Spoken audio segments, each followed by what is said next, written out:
Right. Hello. Hello, Marky. Hello, Johnny. Marky.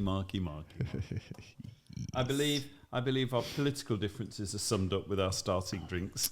A cheeky little Sauvignon and a can of Stella. Can of Stella and a bottle of cheap Plonk. This isn't one of the classy episodes, is it? It's Have you not, got all three on? It's not. Have you got all three I've on? got all three on. All Good. three are on. Then I am so in your hands. ready, 3, 2, 1, and...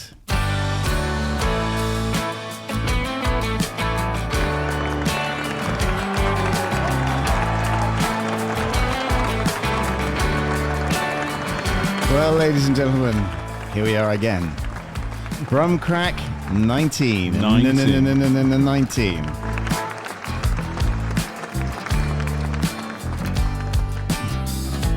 So after our coming of age in our last episode, we're now sort of slowly moving towards the age where we might be able to buy alcohol in America in some states.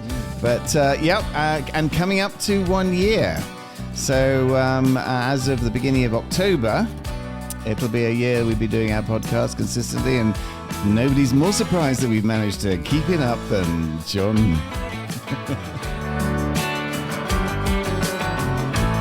So tonight, ladies and gentlemen, we're going to hopefully entertain you with our usual mix of insightful political commentary. With some discussion about the new Labour government that is now going to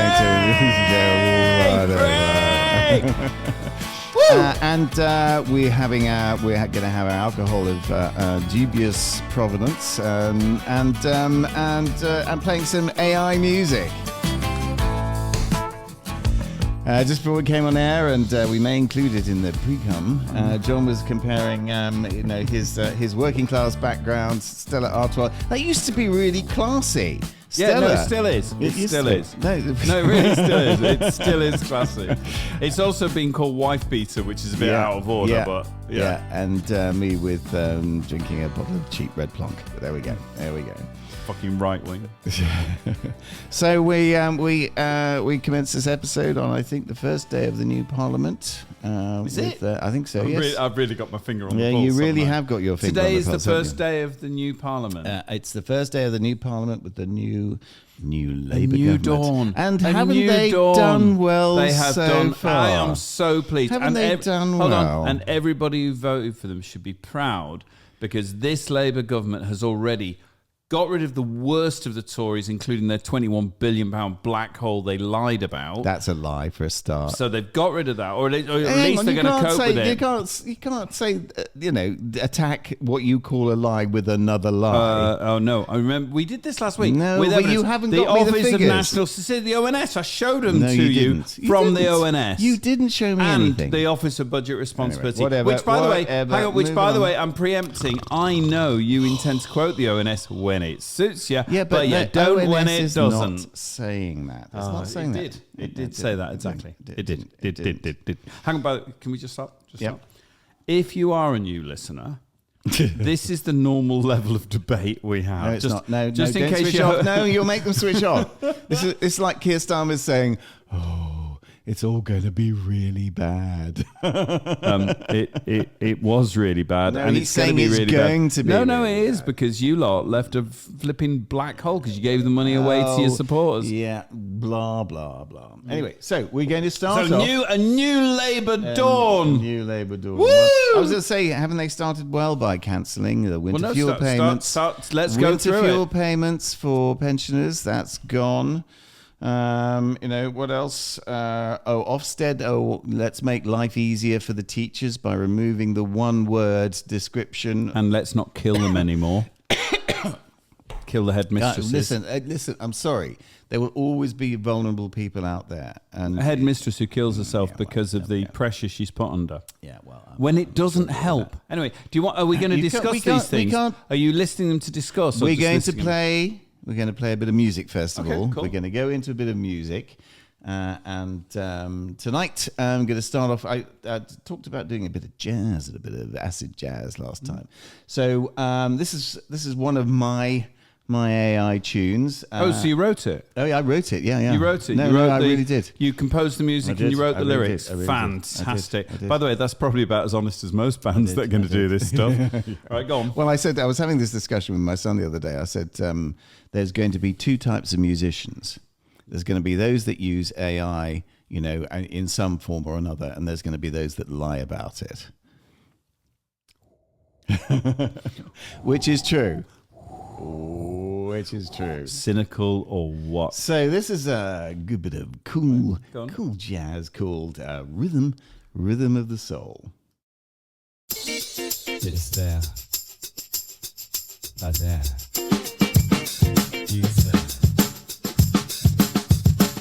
It's not there. Not there.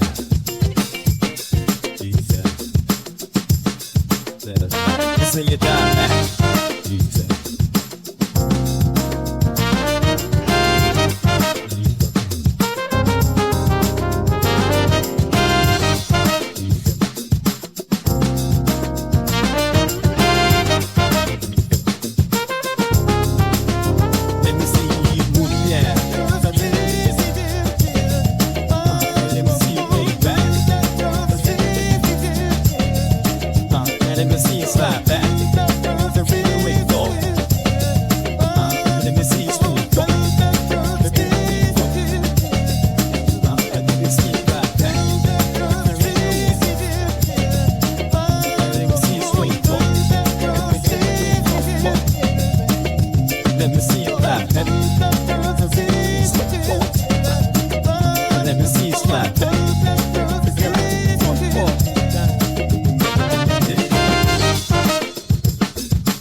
There we go. Nice bit of cool jazz there. So tell me what the prompts were. How did you build that? With which software, first of all? This is Udios. This is the one that gives you the 32-second meat of the song. It gives you a chunk. This is what it's going to be about, and you can build before that. You can build after it. How do you do that? You do that by extending. So it'll say, okay, I like this one. So you then click extend. You can tweak things if you want slightly by, there's a thing called the seed, which is like a sort of a starting point for the generation. And then it'll generate you two intros. Let's say, so if I wanted it, or I wanted a section or an intro, and I thought an 30-second intro might not be long enough. Mm-hmm. To lead into that, so I do a section beforehand, so it'll give me another 32 seconds leading up to that, and then I maybe stick an intro in front of that. Right. And then you extend it as much as you like. And every time you extend one way or another, you get two versions, which you can then choose which one you like. Or you can remix. If you don't like it, you just do it again. And it'll give you another and two. It'll give you another two. And another two. And another two. Of that section. Yeah. So you are basically being able to assemble now. Yeah, I'm able to assemble a track of, whatever sort of length I want. I mean, that was 3 minutes, 16 seconds, which was just about right for that kind of song. And I thought that, but you do, I know you will decry me saying I put effort into it. No, I don't decry it. And I think I'm getting that wrong. I'm trying myself to get to grips with what it is. Because and we said this before, and we won't go over the old ground too much, but you're not yourself thinking of or generating any music. You're not. And you're not thinking and yourself generating any lyrics. No. What you absolutely are doing, and I agree with the creative thing, and I certainly agree there's effort, is coming up with the original idea, coming up with initial prompts that get you your start point until you're happy with your start point, and you're refining and you're editing, and you say, I like that, I don't like that, I do like this, I don't like that. And I absolutely agree. There's a creative choice and element in going, how do I extend it? Yeah. And then out of that, that's why I asked you, what kind of extension? Is it going the right way? Is it going the right blend? Is it saying what I want it to say? And they are definitely creative judgments. You're absolutely right. I'm grateful for the concession on that, because what I'm doing, what anybody is doing during this process, is applying their own aesthetic to it. And your aesthetic will take it one way, and somebody else's aesthetic will take it another way. So it is a creative endeavor. I'm with you. I get that. I'm trying myself to work out where it is if it doesn't involve the initial generation. So I'm just trying to work out myself. Because I was thinking about this. I was thinking about the songwriting process. And tell me, as a singer-songwriter, as our good friend John, Mike Madden would say. It seems to me that the songwriting process is something like this. Tell me if you disagree. Oh. That you sit down to write a song, so you come out with an idea. I mean, you maybe had a few things going through your head and so on, maybe a few titles and so on, an idea to build around it. So I often, to just give you that, so I was at a festival this whole weekend, and I often get it for listening to other bands, right? So I listen to a song. No, I'm absolutely. I listen to a band, and they're singing a song, and they might come out with a phrase, or they might come out with a twist, and they're not relying on that as, for instance, the hook of the song. But there's something about hearing it makes me think, oh yeah, I like that. That's interesting. It's just an interesting idea, and I'll almost always write it down straight away. And I think almost anyone who does songwriting has a book or a phone where they write that first idea down. My next point, where you've got so that's almost like a prompt. An idea, absolutely. An idea, a theme, or something you've heard, something that's inspired you. Yes, absolutely. That has inspired you.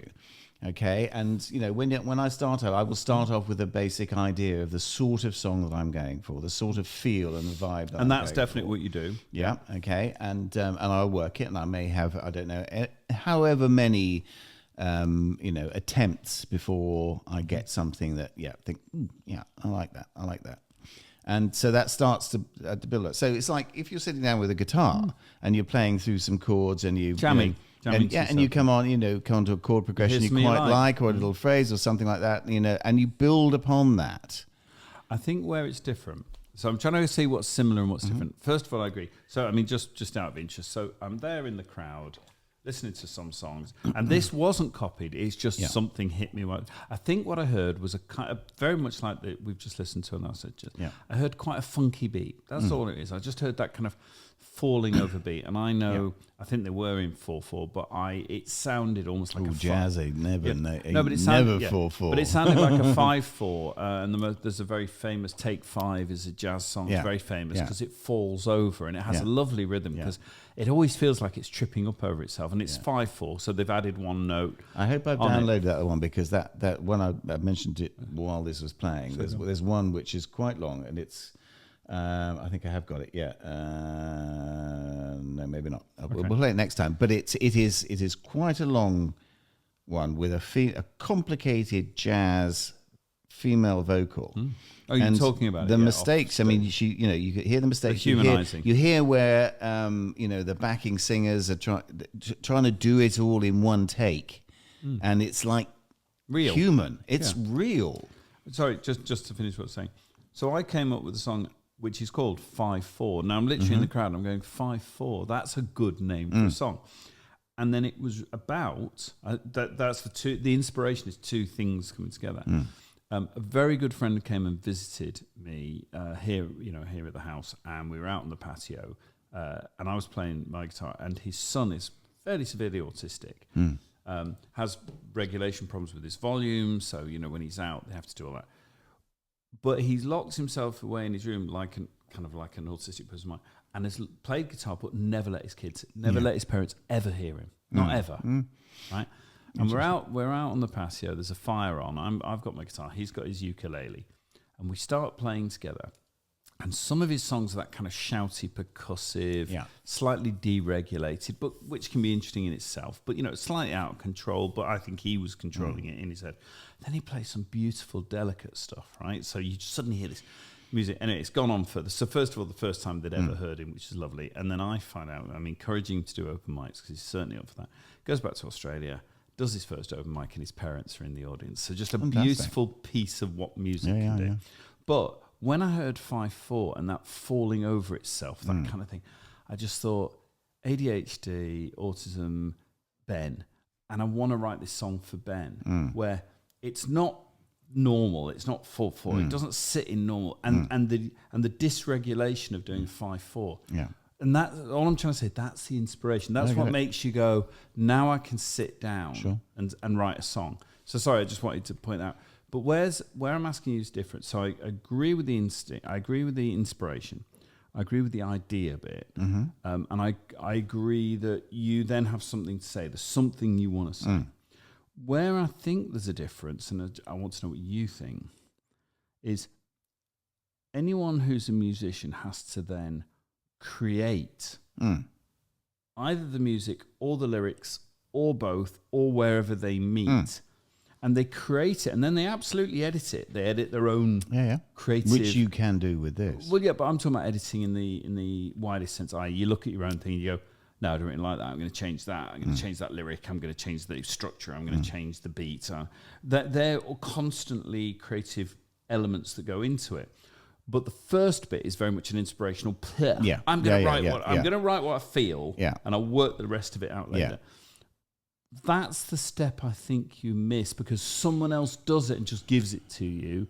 And yes, you edit, but you're editing what someone else has gone and written. No, but what you're kind of... I'm asking you what you feel about that. But I mean, you forget the point at which, I've for the first one that I pick up on, that there's 20 others I've discarded. No, I don't disagree with that. I'm just saying...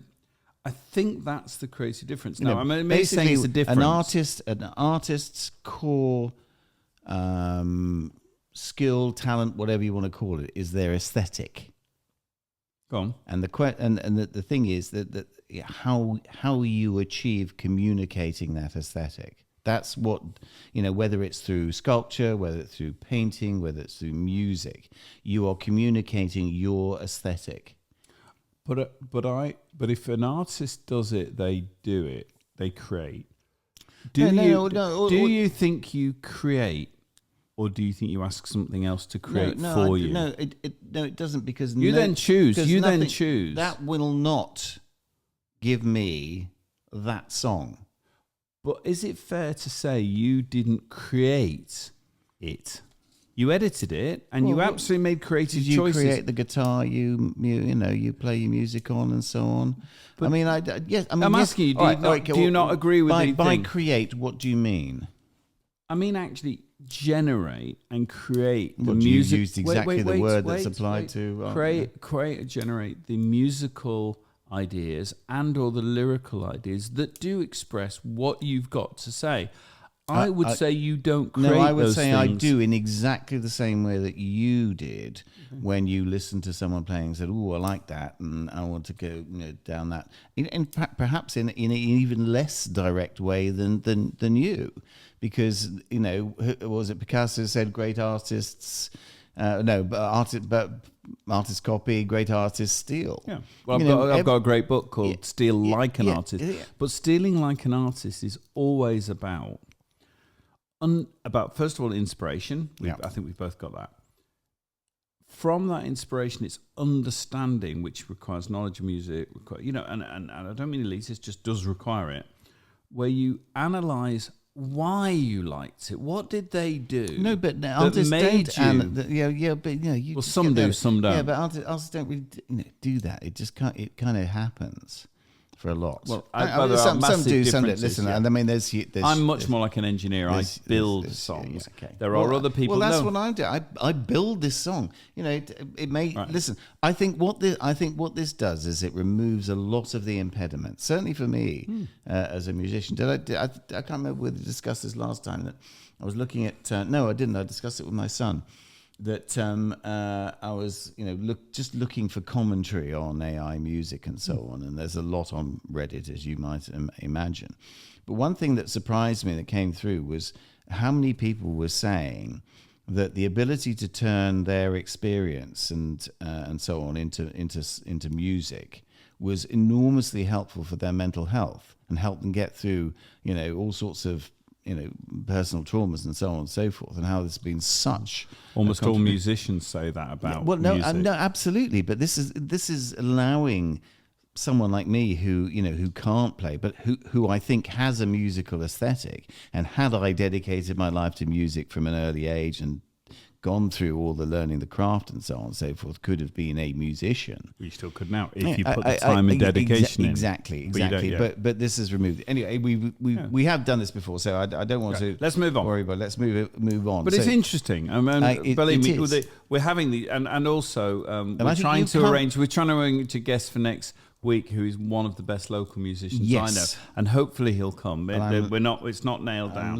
But if he does, his perspective, because he's far deeper in than I am. Yeah. And I think it'd be very interesting to play him some of the stuff, and we'll probably play him a bit of the stuff we've done the last couple of episodes, and get his take on it as well. And let me just say, look, a huge kudos and admiration to him and you, for what you do. And what I would never try and do is suggest that, it's all down to me. I will give my credit to the AI. Completely, yeah. But at the end of the day, I turn out stuff that at the very least I like to listen to. No. I mean, look, again, there's a little bit of going over what we've done other weeks, but the premise of our discussion is what you are producing is frighteningly good. So it's not right. Let's move on that happy note before we disagree with each other again.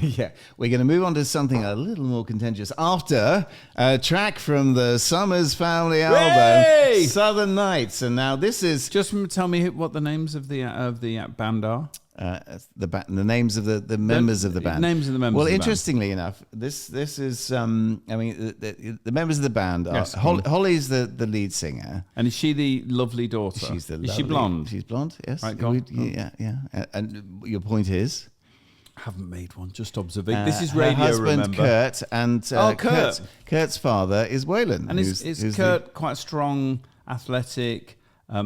He's white a country guy. boy. He's a country boy. And what about what's your point? And who's the father? Waylon. Waylon. And did Waylon lose his wife? He did. That's tragic. And did he find music as a way of consoling himself and carrying on? Yeah, there's a backstory. And do any of them exist? They exist on Spotify. By the way, hang on. Having kicked you because it's quite funny. Go and have a look on Spotify. Right, I mean, I'm going to plug you hard because it is astounding. If you go and have a look, so what's the band called? The Summers Family. Right, the Summers, SUMMERS. SUMMERS. Right, Summers. Go and have a look, because if you want to know what AI can do and what someone can do with AI, just academically and all the music's good. I really like the music. Go and have a look, because you can see the band, you can see the family, you can see the album covers, all the stuff that is, frankly, quite amazing. And it's a verified artist. Well, there we go. Verified artist. Yeah, it's so got the tag on it. So actually, real. So really, it is real. Verified artist. It's verified artist. Anyway. Sorry, you're going to play them. Interestingly, though, that you mentioned that. Genuinely go and check it, whether you're a musician or just someone casually listening. If you want to know how real it is, go and check it out on Spotify. But when you look at this track on the thing, you'll see that there's a different vocalist, a guy called Hal Cooper. because the quality of the voice is entirely different, and I couldn't really attribute it to either Kurt or Waylon. So I brought in Made up a new I made character. up a new character. It's a Summers Family song, but it needed someone with a different vocal, and Hal Cooper. Is he the guy from Deliverance? Ding, ding, ding, ding, ding, ding, ding, ding, ding, ding, ding. But anyway, this is a song called "Heartache on the Range." Okay, and it's what it is about a guy who's lost his love, and she's moved on, and he's kind of a bit stuck, and all that. That was the theme. Yeah. Now that's what I was. That was what I was looking for when I did my prompts. Yeah. That's what I want. That's what I wanted. Let's go and have a listen. And interestingly, when you go to the Summers Family thing on Spotify, it's Spotify available Radio. on all good record stores, but most importantly, Spotify. So Summers Family Radio will then put in other real artists. Although we think they're real artists. One of which was a tune which had a very similar theme. Right. Well, that's what it does. Anyway, this is Hal Cooper singing the Summers Family song "Heartache on the Range." Kicked the dust by the old saloon, thought this life would change soon. Poured my soul in a bottle or two. Saw your face, there's nothing I can do.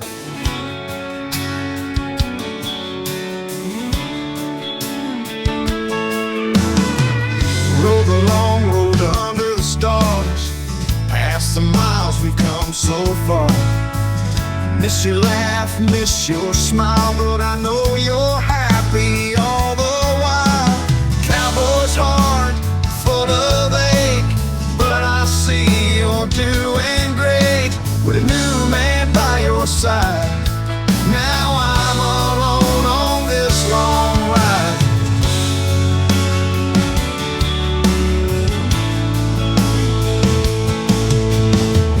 Whiskey burns, but less than the pain. Memories flash like a wild campaign.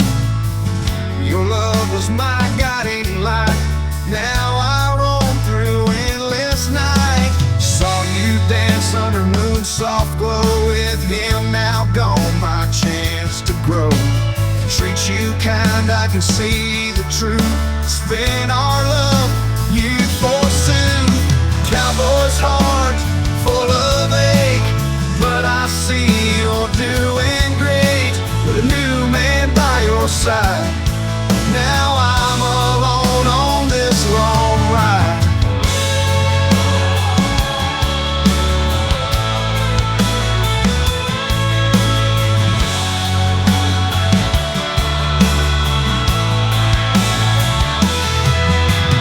Cowboy's heart, full of ache, but I see you're doing great with a new man by your side. Now I'm alone on this long ride.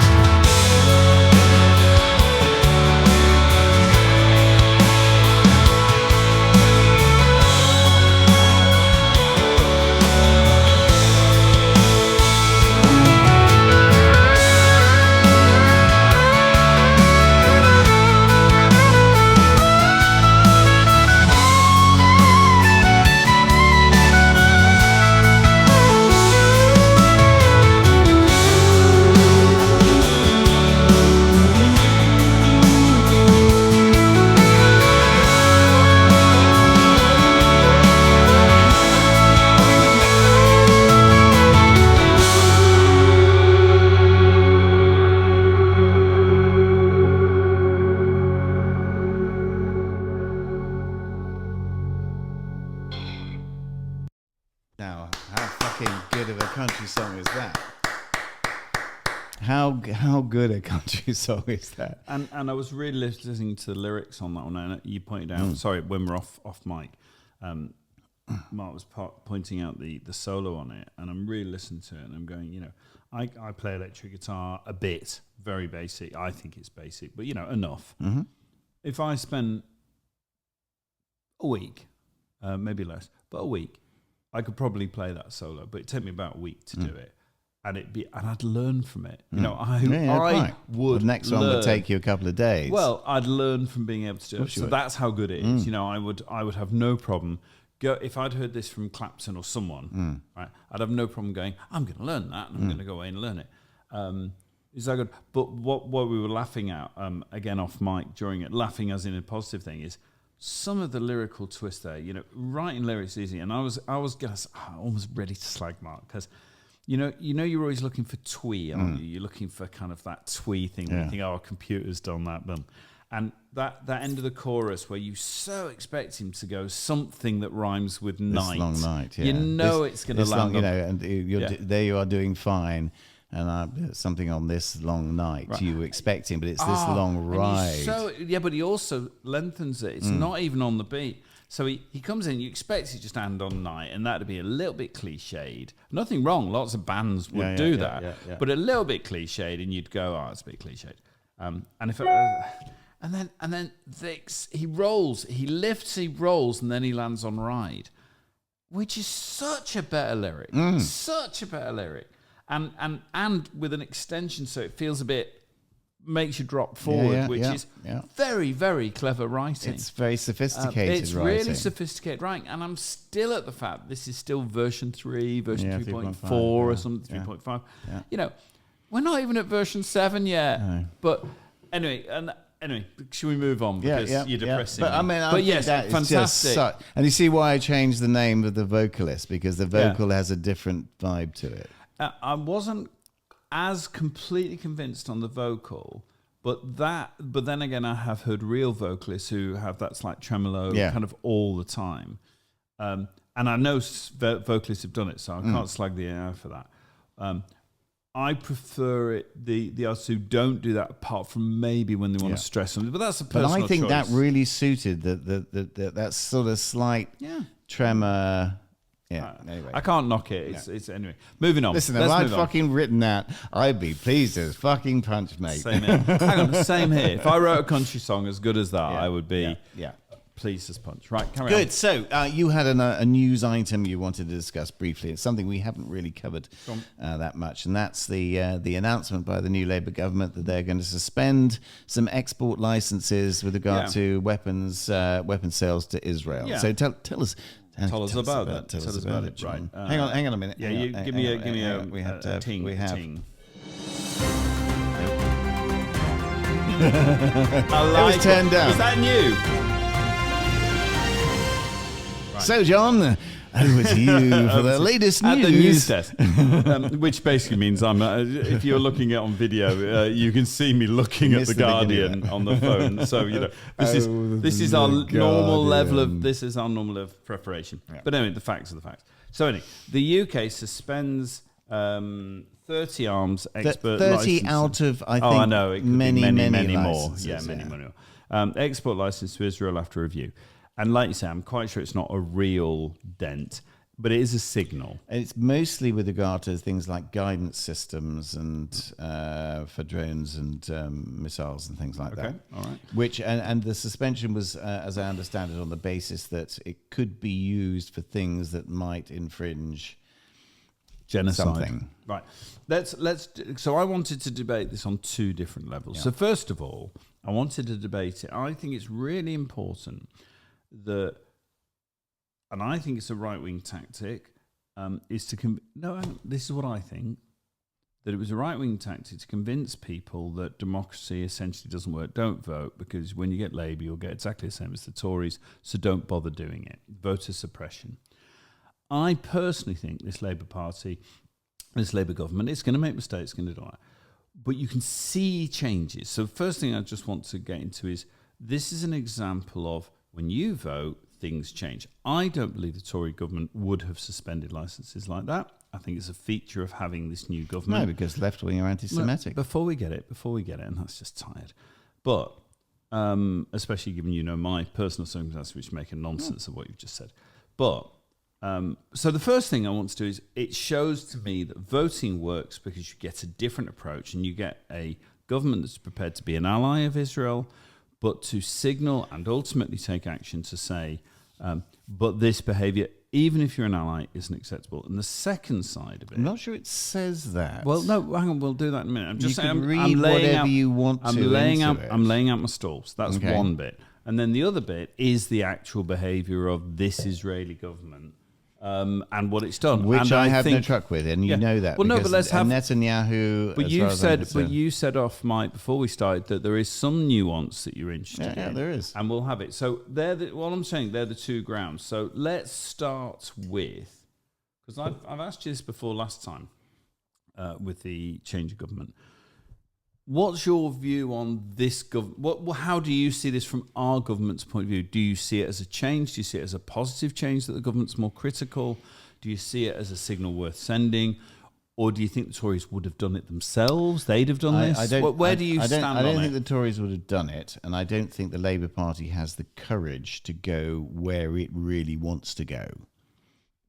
So go on. So I think this has been a bit of a chuck a bone to the leftists, the far left of the party that really want to see the end of Israel, full stop. Well, no.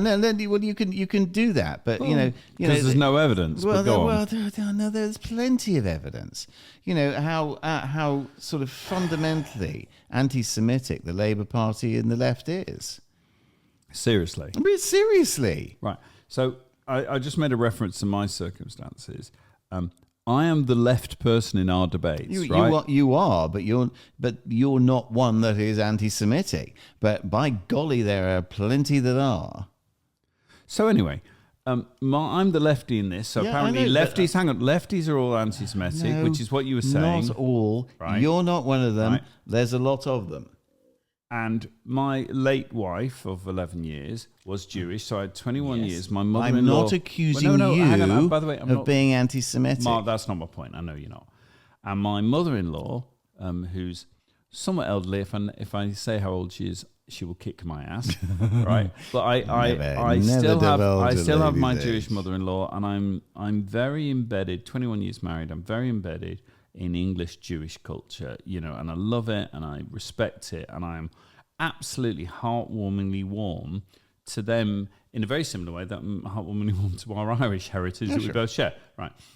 It's not whether, and by the way, don't think for a minute this argument goes, there are no anti-Semitic people at all in the umbrella called the left, and especially the hard left, which Starmer has largely stomped on. But of course there's some lunatics in the right. And I mean the centre right. I don't mean reform that you support.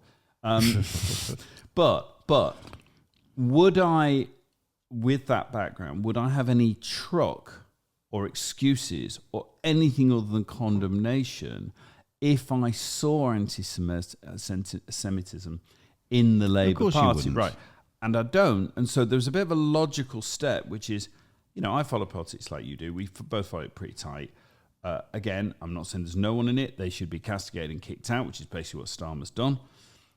But you're making out that still. Hang on, you're making out it's still there as an operating force in the Labour Party. Just because you're not anti-Semitic doesn't mean that there's an enormous part of the Labour Party that is. But if I support the Labour Party, do you think I could do that if I had any vibe or instinct or reality or evidence that it was anti-Semitic? Especially, you just said enormous, right? If the Labour Party was an enormously anti-Semitic organisation, it wouldn't matter whether I'm anti-Semitic or not.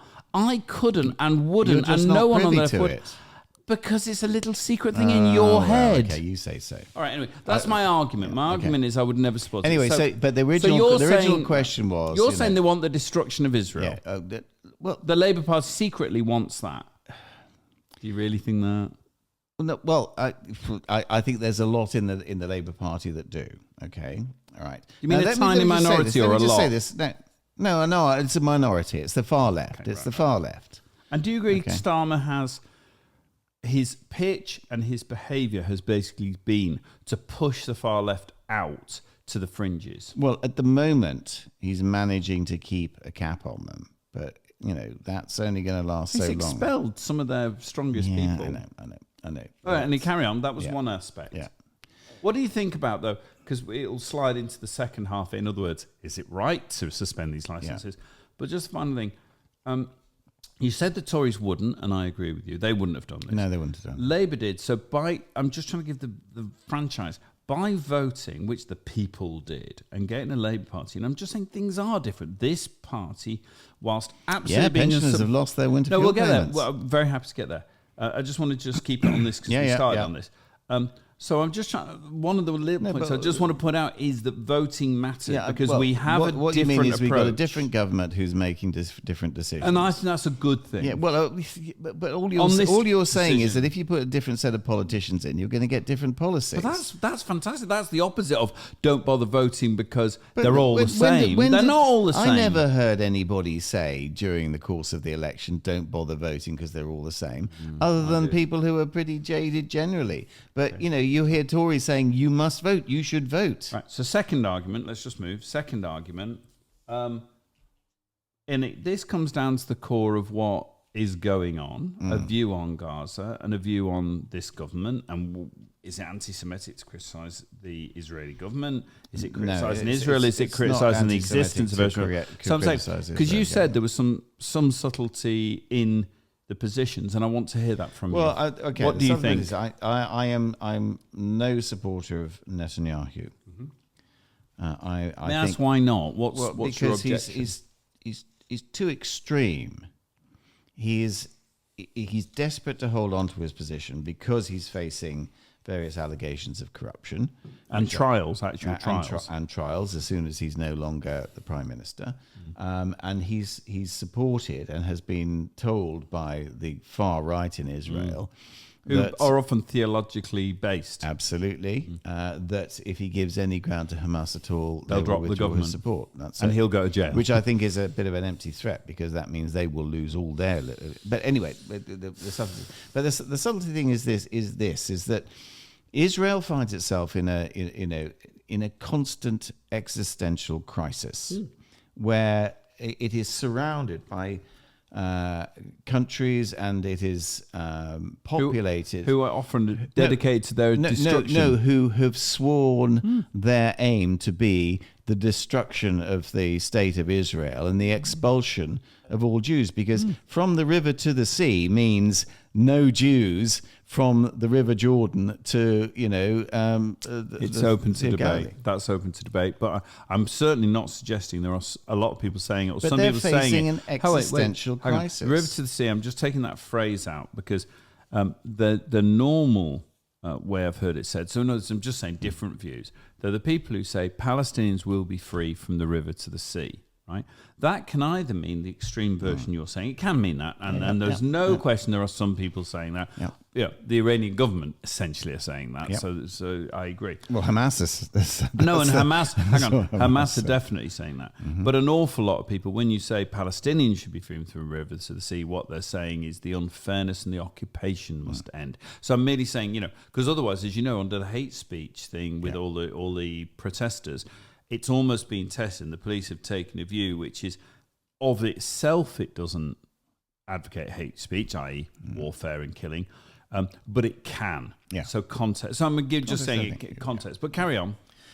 Yes. Hamas and Israel, and Iran, and a number of other Arab states are dedicated to the destruction of the Israeli state. That's 100% true. Israel faces a constant existential crisis, and when October the 7th happened last year, and I think it was the night that happened, we had our first podcast.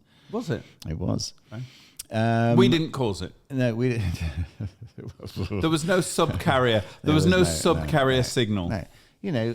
What was the purpose of that? The purpose of that attack was never going to destroy the state of Israel. No. Okay. But it was to create this kind of war. It was to create exactly this kind of war. And ideally bring in... And Israel says to itself, we're not having this shit anymore. Be careful, because the Netanyahu government said that. Yeah. And all Israelis are together, left and right, with the, we're not having this shit. Yeah. I mean, but the divergence is, what do you then do? Well, and this, and how far do you go? Where it gets horribly go? complicated is the toll that it takes on civilian lives. Yeah. But, I have to say, if I put myself in the position on a smaller scale, if it was my family and the family next door, I would want to mallet the lot of them. But you can't, unless you go for genocide. You can't base policy on the individual. I know. I don't disagree with you. But policy and emotion in the Middle East is... and I accept decisions aren't 100% logical. There will always be that emotional reaction. But part of what a democracy does, especially a first world democracy that's supported by the West, I get it. is it mollifies that instinct by applying standards like, even though we want to do it, we want listen, to. I get it. But human rights, not blaming civilians who Again- aren't the people who again, did it. John, you confuse explanation with excuse. And I'm not attacking And you. I'm By the not way, saying- I'm not attacking you for excuse. I know No, it's explanation. It's an explanation. It's not an excuse. And I've said before to you that what would like to consider itself to be a civilized, largely Western culture cannot society behave like, that, even though it because wants to, yeah, and isn't maybe it? even justified on some way. Absolutely. Yeah. What's your thing about Netanyahu? I think Netanyahu's really important, including his right wing allies. So it's when you get anybody who criticised the Israeli response, you got the anti-Semitic argument. It rises, doesn't it? The moment you say they shouldn't be doing this, they're killing civilians. You get Israelis were attacked. They've got to be able to defend themselves. You hate Jews because that's what anti-Semitism. You got to hate Jews to be confuse anti-Semitic. anti-Semitism with anti-Zionism. They're not the same thing. Absolutely. So you got anti-Semitism, which is I hate Jews. You got anti-Zionism, which is I don't hate Jews, but I just don't believe Israel should exist, which has serious consequences if you believe that. Then you've got anti-this Israeli government, which is saying, well, the way they're doing it is absolutely genocidal, right? It's an argument and one I have some sympathy with. Then you've got, and I think the last line of the pyramid is Netanyahu and his particular right-wing supporters who are often theocratic. They believe God wants them to kill everybody else who has a claim to any of the holy sites, right? And they hold his government up, and then you've got as does Islam consider that any territory that was once is under Islamic rule always remains there, and that the infidel must be driven away from it. Except, of course, you're as quite right. You're comparing it to the extreme because. There are Muslim governments, United Arab Emirates, who've made peace treaties, and Jordan and all that. Interesting. And the last one out of that lot is Netanyahu himself, who goes to jail if he alleges about. And what I really have a concern about is if we had rational people who didn't have personal agendas. I mean, serious personal agendas. No. For instance. They would compromise. Well, but Netanyahu, I think Netanyahu wants. Sorry, I just want to finish this, and then it's up to you. I think Netanyahu wants a 10-year war. He does. He doesn't want it to ever stop. Well, because if it stops, he goes to jail. Let me just say. And I think that's tragic. I think if there had been a more moderate Israeli government, October the 7th would never have happened. And even if it did, and there is no question Israel would react, and Israel has a history. And actually a legitimate history, the Six-Day War and Yom Kippur War, of meeting threats with overwhelming firepower, largely supplied by the West. But I don't disagree with that. I'm with you. There's a deterrence. The thing, if any of you Arab countries attack us, we will do you hard. But this is beyond that because he personally can't. And I kind of get, and let's where the legitimate boundaries are drawn is a matter for debate. But I kind of get what happened in Gaza. What I think was unforgivable so far as the Israeli government is concerned is what they've done in the West Bank. Well, I don't quite know the difference. What have they done in the West Bank that's different it's than where Gaza? I didn't think they killed lots of people in the West Bank. Well, they I'm just wrong. drive people out. They drive people mean out. the settler movement? They get the settler movement. They come in and they say, "Look, you've got an hour to pack your stuff." Northern Ireland all over again. Absolutely. That and for the Israeli government to tolerate that and encourage it. It's not tolerating. It's unforgivable. So that's can I do one last observation? Yeah, because I was talking to a friend today who was over, and you and I are pretty informed on Northern Ireland's history, and of course, we are. No, we are, and the wonderful. I think it's possibly one of the best things in the world.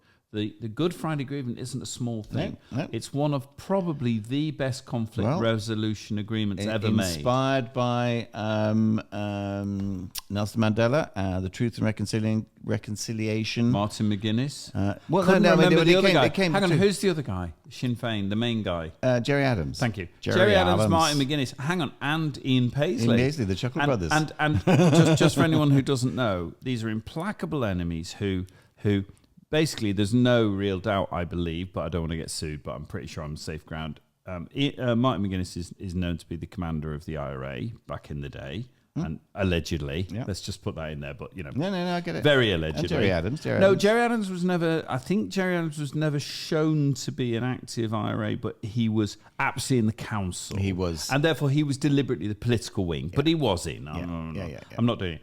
And Ian Paisley, no one's suggesting he was directly there, but you know, there's no question he led. He was fire and brimstone. He led them, so and far as the unionists. But what was really interesting, and just for people who don't know, and given the implacable, these people were involved in killing other people and innocents. When they got the peace agreement, and very few people know this. I mean, we know it, but not that many. Ian Paisley, implacable enemy of the Catholics, and Martin McGuinness, implacable enemy of the Protestants, and almost certainly responsible in some ways for deaths, and if not directly for most of them. I don't know the line, allegedly. They became friends. They were known to be friends. They were called the Chuckle Brothers because every time you actually saw them, in the years that followed, they were like two opposing enemy soldiers commanders who understood when they came together they had an awful lot in common. And they also, by the way, had to lead their respective tribes to peace, where they might get killed if they went too far. Therein lies the genius of the whole thing. The genius of the whole thing. Because Martin McGuinness, Jerry Adams, central to the military and the political wing of the Republican movement in Northern Ireland, who realized... The only people who could bring it in. Who realized that it was never going to be achieved militarily. It could only be achieved politically. But at the same time, were able to stay in their leadership positions in that movement and bring the rest on, the majority of the rest, because there's various splinter groups. And who would have killed them? Yeah. Absolutely. I mean, they'd have killed their own leadership for sure. Absolutely. And that was the magic. And the British state. And sorry, because I was talking to my friend today. And what I was saying is I think Gaza is what could have happened if the British state, with its power, amazingly more power, if the British state had gone in against the Catholics like the Israeli state has gone in against the Palestinians, right? No, if they had the weaponry, and Britain's one of the most highly military countries in the world, still is. If it had gone into a small little patch line on that and just simply killed Catholics until the problem went away. So I have a little bit of looking at Gaza of what could have been, and how wonderful it didn't. The thing everybody forgets is that the British Army went into Northern Ireland to protect the Catholic population. Until it went wrong. So what I'm saying in praise, because we'll criticise the old British government of then and the occupation, and there's parallels that are negative. But in talking to my friend about this, I actually realised I was building how proud I am, both of the Irish and the way they've dealt with it, but actually proud of the British government. It didn't do this. It didn't massacre Catholics until there was no one left, until they had to give up. Absolutely right. It held back, and this was after the Birmingham 7. This was after Birmingham 6, but blowing up pubs in Birmingham, blowing up pubs elsewhere, Warrington. And the British government, first of all, never, as far as I ever saw, hit the Irish in England, of which I was one. My parents never felt discrimination with a country that was being blown up. And isn't that to England's credit? Britain's credit, England's credit. Well, I mean, we also that didn't happen. Although the focus is very often on the IRA and so on and so forth, the Republican, the extremes of the Republican movement, the majority of Irish people, the Irish diaspora is enormous in Britain. There's so many people who come over here and live and work and so on. The armed forces were full of Irish people, Irishmen. The ties between Britain and Ireland are historic and strong And historically friendly. and positive is what I was going to say. You know, the relationship between Britain and Ireland has been an overwhelmingly positive one, with a legacy of an occupation. And conflict, this is the thing. I always remember when my wife and I went to my lovely wife Claire, and I went to Mauritius a few years ago, and our taxi driver was a school teacher. And he asked us if we'd like to go and see the sort of memorial to the site where, British forces landed, to drive the French out. And he said to me, the difference, and he was Indian, I mean, as most Mauritians are. He said the difference between the British occupation and the French occupation is that the British left, when they went, they left things better. When the French went, they left things worse. There's the British influence in Ireland is huge. You only got to look at it. Look at Ireland to see that. But yeah, I mean, And by the way, having been to a few music festivals in the last few years, I can assure you the Irish influence in England, especially in terms of music and culture, that's a positive is huge. thing. And Scottish and Welsh. We are hugely intertwined, but in a positive way. I love being in the company of Irish people. They're great fun, generally speaking. And the positives outweigh the negatives. But what I got talking to my friend, I almost surprised me, because if you spend a long time talking about the Irish thing, you focus on the antipathy, and it almost surprised me to remind myself in the context of Gaza and Israel that the British state had that power. It did have the power. It could have done it if the British mentality in politics was to exterminate an enemy. We would have had a Gaza in Northern Ireland. And we never did. And that's because the government, even after the Brighton bombing, where the government got blown up, showed restraint. Anyway, British colonialism was always economically driven. It was never politically driven. And the British, and this is, I say this in support of capitalism. Capitalism is aided by having people educated and happy. And because it means they buy shit. It makes for good. If you bring the population in, firstly you bring them into. I mean, it costs a lot of money to suppress people. Of course it does. It's much easier. The trade drops. You're trying not to get blown up. Hearts and minds. Yeah. We bring people with us. We enrich the people at the same time. This is why colonialism sometimes at the point of a gun. I know. Listen, nothing's perfect. No, but here's the thing. Since the Irish Good Friday Agreement, I mean, just to give an example of that, there's no real security in London, is there? There isn't the steel wall in case we get Islamic terrorists blow something up. But the peace dividend is real. We don't have a massive part of our public debt spending money stopping Irish people blowing up everything. Anyway, moving on. I'm going to play good. now. I'm going to play you a track that's a bit of a wild card on the old AI generation. So what I was doing, I'm quite a fan of groups like Daft Punk, French House, that kind of thing. And I've told you, I think previously, that I was sort of playing around with the Folie Douce idea. Folie Douce being like a club on the mountainside in the afternoon in ski resorts. Are you suggesting we've been there? Yeah, we've been there. Have we behaved appropriately for our age? Drunkenly danced on the tables? No, sad old middle-aged men. Have we drunkenly danced on the tables with women not necessarily of an appropriate age, swaying and dancing on the table with us? I couldn't possibly say. With your wife watching, there's no secrets about this. No. By the way, when you say no, she wasn't watching, doesn't help you. No, I've never done that. No, you haven't. And I want to testify he hasn't done that. And I tell you what, my wife, my lovely wife Claire, is a really. She dances. She's a I've mover. been on a table with Claire. She's a mover. You may be making out you haven't done it, but I consider Claire as a inappropriately young lady, and I have definitely been dancing. Claire's right. Anyway, but what was your idea? Sorry, the idea was I was playing around with French House, the Folie Douce, and so on. I wanted something. I like sort of the French language in songs and so on and so forth. And and this came out, and it's like wow, where did this is just, this is like really off the wall, but really cool. And I'd like to know what you think of it. It's called Under the Stars, and in the French it's Sous les étoiles.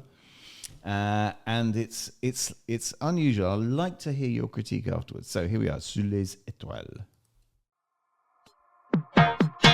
Quand la nuit tombe et les lumières s'allument, les visages brillent ensemble à lune et rythme battent, nos cœurs s'enflamment. Afro douce, c'est notre flamme, les pieds sur la piste, nos grands mouvements. On s'échappe au rythme en ensemble si bon. Sous les néons, l'étoile, on roule notre chemin. Les musiques nous guident, c'est notre destin.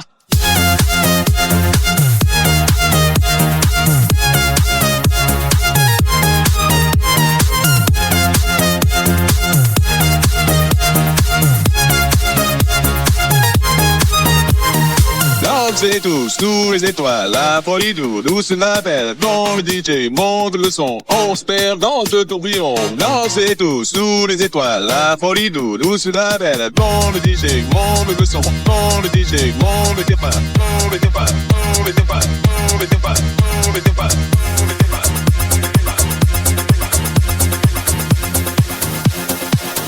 Êtes-vous prêts? Dansez.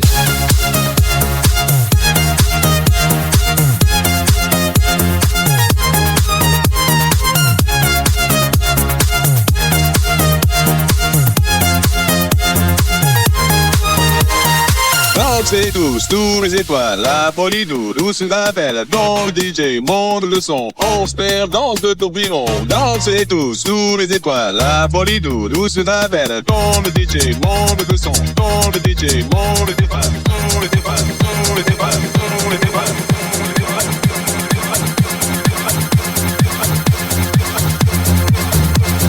La nuit avance, les sons du monde, les nerfs et puces, les esprits se fondent, les mains levées, tête avance, sorceleurs sont danse, maître, tout est captivant. Dansez tous sous les étoiles, La folie douce la belle, quand le DJ monte le son. on se perd dans le tourbillon. Dansez tous sous les étoiles, La folie douce la quand le DJ monte le son. Les vibrations continuent, l'écho on chantait. Nos cœurs battent fort, les limites brisées. Unis dans la nuance, aucun regret. Sous les lumières, notre liberté. Dansez tous sous les étoiles, la folie douce nous appelle. Quand les DJ montent le son, on se perd dans ce tourbillon. Dansez tous sous les étoiles, la folie douce nous appelle. Quand les DJ montent le son.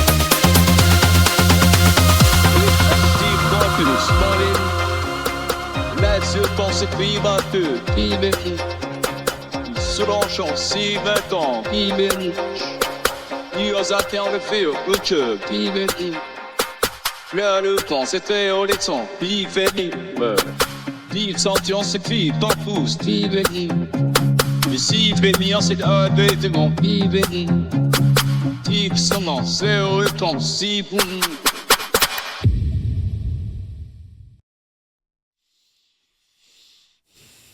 It's a bit of a wild card, no, isn't it? No. It's very, very good. Right. I felt, but I think it's actually a positive, not a negative. I felt it dragged. There was like a dragging thing. And then I went, it's got to be deliberate. There's no way these algorithms aren't in time, right? It's just not possible. And obviously you can push a beat, where you deliberately come in early and you get that feeling. Or you can be right on the beat, which is much more dance music. Bang, bang, bang, bang. And this was late. There's no question. In the choruses, after the first verse, you got these choruses where they were coming in late. Yeah. But I think that's quite a dancey move. It's not something I'm aware of enough to be sure. But I don't believe there's a mistake. It's like the way he played the lyrics, because when they didn't quite fit, but it really sounded great. I get it. I was uncomfortable with that late. But it doesn't mean if I was on a dance floor, I wouldn't absolutely appreciate it. Because that is legitimate. You can push a beat and you can drag a beat, and they were dragging a beat. So that was that. So at first I was kind of going, I'm not sure. Is it? And then in the second half, it sort of plays very much with everything in, and then it fades out. Yeah. And it's thinner and thinner and thinner and thinner in a very human way Yeah, and yeah. inventive. Everything was changing. You know, when I looked at you and kind of went, "Oh, that's nice." Yeah. And then they bring in the chorus with the kids, the voices chorus, which was really I good. thought that really worked well. Really good.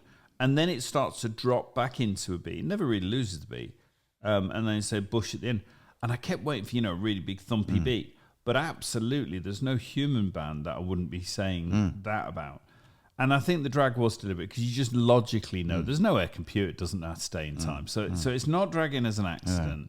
It was dragging because they were giving that human feel of an artist who's decided to drag. This is the thing that It's just ridiculous. AI does human really well. does. The music. It does do human Yeah, right. I'll It does play- it almost as good as whoever they found it from. Yeah, the next time I'll play that one acid jazz track where with the female vocal, which is really I'd like it, complicated, yeah. and it's just, it's I want to make clear to our audience, though, we started all of this with 5 normal human tracks all the time. We've gone to AI because Spotify changed its rules. Well, partly because Mark's really into it, and the results. well, I was kind of pushed forced into it. yeah. And the results are really good. So, we both agree this is worth playing within our podcast because the actual finished product, the finished songs, we think of, we're happy to put out. Well, 'cause we think I'd they're good. listen to them. I do too, and I get that, so, but we were sort of pushed into it, but we are still exploring whether we can get a practical license. So what we can do is get back to a blend of, I was going to say real music. It's really hard, isn't it? Because the idea of having to qualify and go human music rather than AI, I'm still going to go real. For now, I'm going to go real music. But just so you know, we are actively working on that. And also, if we get John Sandilands, who I'm hoping will come with the next one, if not the one after, because he's a fantastic local guitarist and artist and singer, and I really want to get him in live. Yeah. But I also want to be able to play live and then have some AI, and I think that's the blend And we I'd all really like want to hear get his to. take on it. Yeah, absolutely. So anyway, there you go. Let's move on to the next one. Good. Is it something we're going to agree on, Mark? Have we got something we can agree on? No, not this one. Go on then. Right, so I remember having numerous conversations with you where you accused Boris Johnson and the Conservative government of being basically corrupt. 16 years corrupt, Yeah, okay, and asked you for evidence and examples. And I gave you loads. And you gave me wallpaper. No, I gave you absolutely No, loads. you didn't. No. All right, well, I'm sorry. perhaps PPI, you should- No, I can do it really easily. Remind me. PPI giving billions of our money to their cronies and donors who got a fast lane so that they could make billions of stuff that didn't work or billions of There gouging has on been stuff an that inquiry, and that has been cleared. has not It has true. been cleared. Not true. No, it has. Really not true. Oh, right, we'll do it next you time. gave Anyway. me wallpaper. No, I give you loads of corruption. General donors. So, for instance, all these things that never get. So, Wallpaper. export I'll pay you- licenses. Export. I'll No, hang pay on. you the Mark, quotes. you asked me, right? You're right. I said there was corruption and corruption. Johnson not attending Cobra meetings because he was getting money from the Financial Times to write a book. Well, Okay, no. wallpaper is what you gave me. No, I didn't. I gave So you what an about example. what about Lord Ali? Right. Just before we do this, Mark, you're holding a sheaf of papers, and that is legitimate. But did you share them with me so that it's not me sitting here with your little book of Telegraph facts? Because there's no facts to. This is not. I'm not putting to you anything that is disputed by the Labour Party. I don't know if that's true Okay. because you didn't let me That see it. But Keir carry on. Let's go. Starmer, okay, was given right Oh, I don't think I disagree with this. Yeah, go on. £20,000 Was by he? Lord Ali Go on. for clothes and glasses. Was he? Okay, and he was given then a number 10 pass, which basically gives him unfettered. Oh, this is the argument about that. Yeah. Unfettered Access to the building. to the building. Okay, and not only that, he also gave money. Where's this? To- Right. Hang on. I'm not disagreeing with you that it may be true, but given you didn't show it me and you Okay. wouldn't show it me, where's it from? The article. Yeah, where's the article The from? article's from the Telegraph. Well, can I But have a look it's at not it then? disputed. Yeah, of course you can. Can I even have a look at it now on the course you can. hoof? And he also gave Sue Gray's son, who is now a Labour MP. Remember Sue Gray, who did the investigation into Partygate? And realised that you were so corrupt, she had to change ships. She's obviously corrupt. So No, that's not obvious. But also, there's a bit of a critique. Go on. There's a nice, Would it be a Telegraph critique? a nice article of Telegraph picture. critique, Says, by any so chance? at the very least, you'd want people to notice the results for a £20,000 makeover, wouldn't you? So how must Sir Keir Starmer and former ASOS chairman Wahid Ali have felt when, days before July's general election, one of the world's most exacting and acerbic men's-style commentator, Derek Guy, wrote in GQ magazine this: aside from his penchant for inky blue dress shirts, there's little to say about Keir Starmer's clothes. His outfits have not gained the same level of controversy as Rishi Sunak's, and they're never too fashionable or frumpy. They're quite literally unremarkable. But there we go. Wallpaper, okay. Okay, so I'll buy your wardrobe and your glasses, and then I get free access to number 10? Yeah, come on. Do you... Right, I'm not... Right, let's turn this around. First of all, you didn't show me this, and it's Telegraph. No, of course not. Right, And hold that's on. the whole no, hold on. purpose of If we it's have true, to have this. let me rephrase it. It's into, not disputed. let me... You don't know that, because I can... It's not disputed. Mark. There's no... Mark. It's Mark, in the register of interests. No, Mark. I've been handed this as he's spieling, right? So it looks like... Listen to the phrase in the actual article. Phrased in it. You ready? Right? Faces a growing cronyism row. So that's it. Faces it, right? Second bit. Under pressure to reveal. That's fine. I get that. Amid a growing cronyism row. Again, it's the Tory graph saying it. All the appointments, the Tories, all the political appointments. No. But you haven't got a made fact. from- Hang on, you haven't got a fact here. The Tories wrote Simon Case, the cabinet secretary, demanding to know if the Prime Minister or Sue Gray had signed off. So we haven't got any established facts. We've got... No, signed off the number 10 pass. Yes, hold Somebody on. signed off Demanding, the number 10. Wait. Somebody signed off the number 10 Mark, pass. you've stated it as facts. And It what wasn't we've a got, Tory that signed off the number 10 pass. What we've got here is we don't know why, we don't know the Is it example, we don't know the disputed? position. Is it disputed Yes, that Lord I'm Ali... No, hang on, disputing no. it. What? Is it disputed that Lord Ali has a number 10 pass? But that might be No, totally is it? legitimate. No, I don't know. No. Why would someone who Well, is a that's a no? Hang on a question. minute. I'm asking you a question. Yeah, Yes, a exactly. question. Why is it that someone who is not in the government and who has Oh, so who has no civil service position, but who is a Labour Party donor, gets a number 10 pass? I'm not sure a pass is corruption, mate. I'm not sure it goes that far. Whereas I absolutely know. Oh, the delicious not at all. irony when you find yourself in the same position, facing the same allegations that Oh, you it really isn't. chucked. It really isn't. No, it really because is. do you know what? Okay, It's not. Wait, no, stop. Because you're doing this with, with papers you've made up. Hold on. If you're going to go to your little book of Telegraph facts, most of which, by the way, there are questions being asked. disputed Hold on. Before you... that No, he you don't has- know that. No, I don't know no, what's it's disputed or not not because disputed you that he didn't has give a me this number in 10 advance. pass. Okay, how about this? Tenants of Labour MP No, hold on, landlord hold on, claim stop, no, fats stop, have ants stop for a sec. and black No, Mark, mould. Mark, a good Mark, capitalist there. Stop for a sec. I agree reading this because that's the only facts I found is that a major donor to the Labour Party, possibly the biggest donor, according to this, I have no reason to dispute that, right, has a pass. You're right. I agree. Out of the facts you've said, I agree he's got a pass. It seems very likely It's he not has a pass. disputed that he gave Keir hold Starmer on. £20,000 No, hold for on. clothes and glasses. Hold on. I don't know if it's disputed. It's not disputed. Hold on. You tell me it's not, Well, but you haven't. If you're going to set yourself as someone who's able to No. discuss... No, hang I'm on a minute. allowed to say, show if me you're going to evidence. set yourself up as someone who wants to put forward the Labour Party point of view, at least keep up to date with the news and read the papers. Right, hold on. Let me read Like I do. Let me read the Telegraph statement. You ready? It is rare for anyone not formally employed as a political advisor. So, for instance, all the political advisors and all the civil servants have one. Right? That's taken He's as... not a political... Wait. He's a donor. Wait. He's a donor. Wait. Right?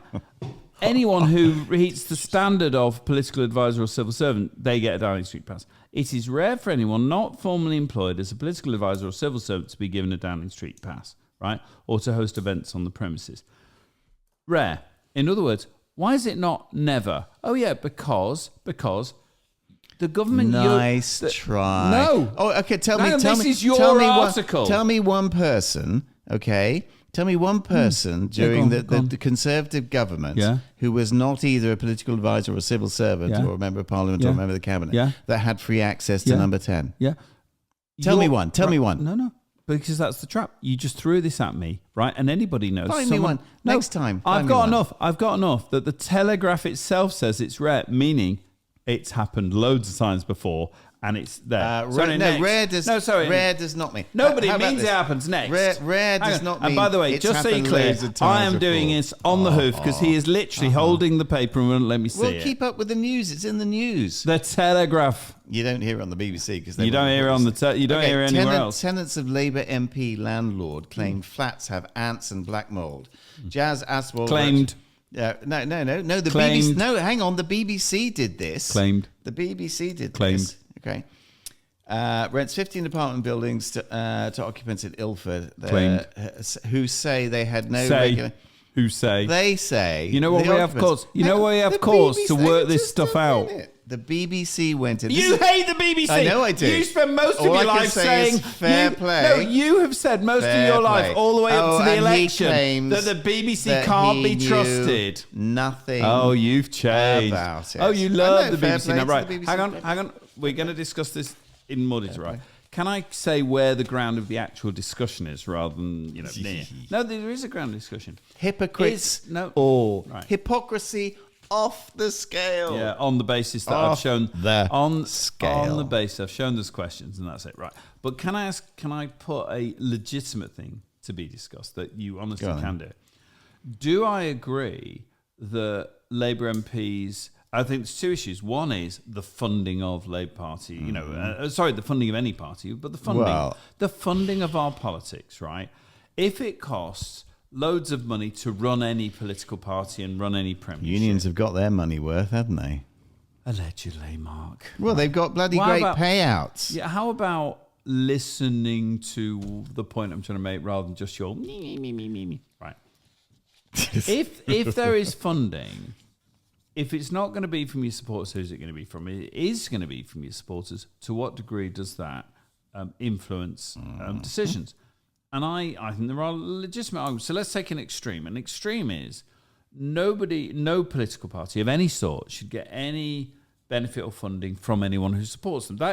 You could do that. That is a really strong wall. The problem is then we've got to pick up the tab. The taxpayer has to pick up that tab. We have seriously curtailed political campaigning.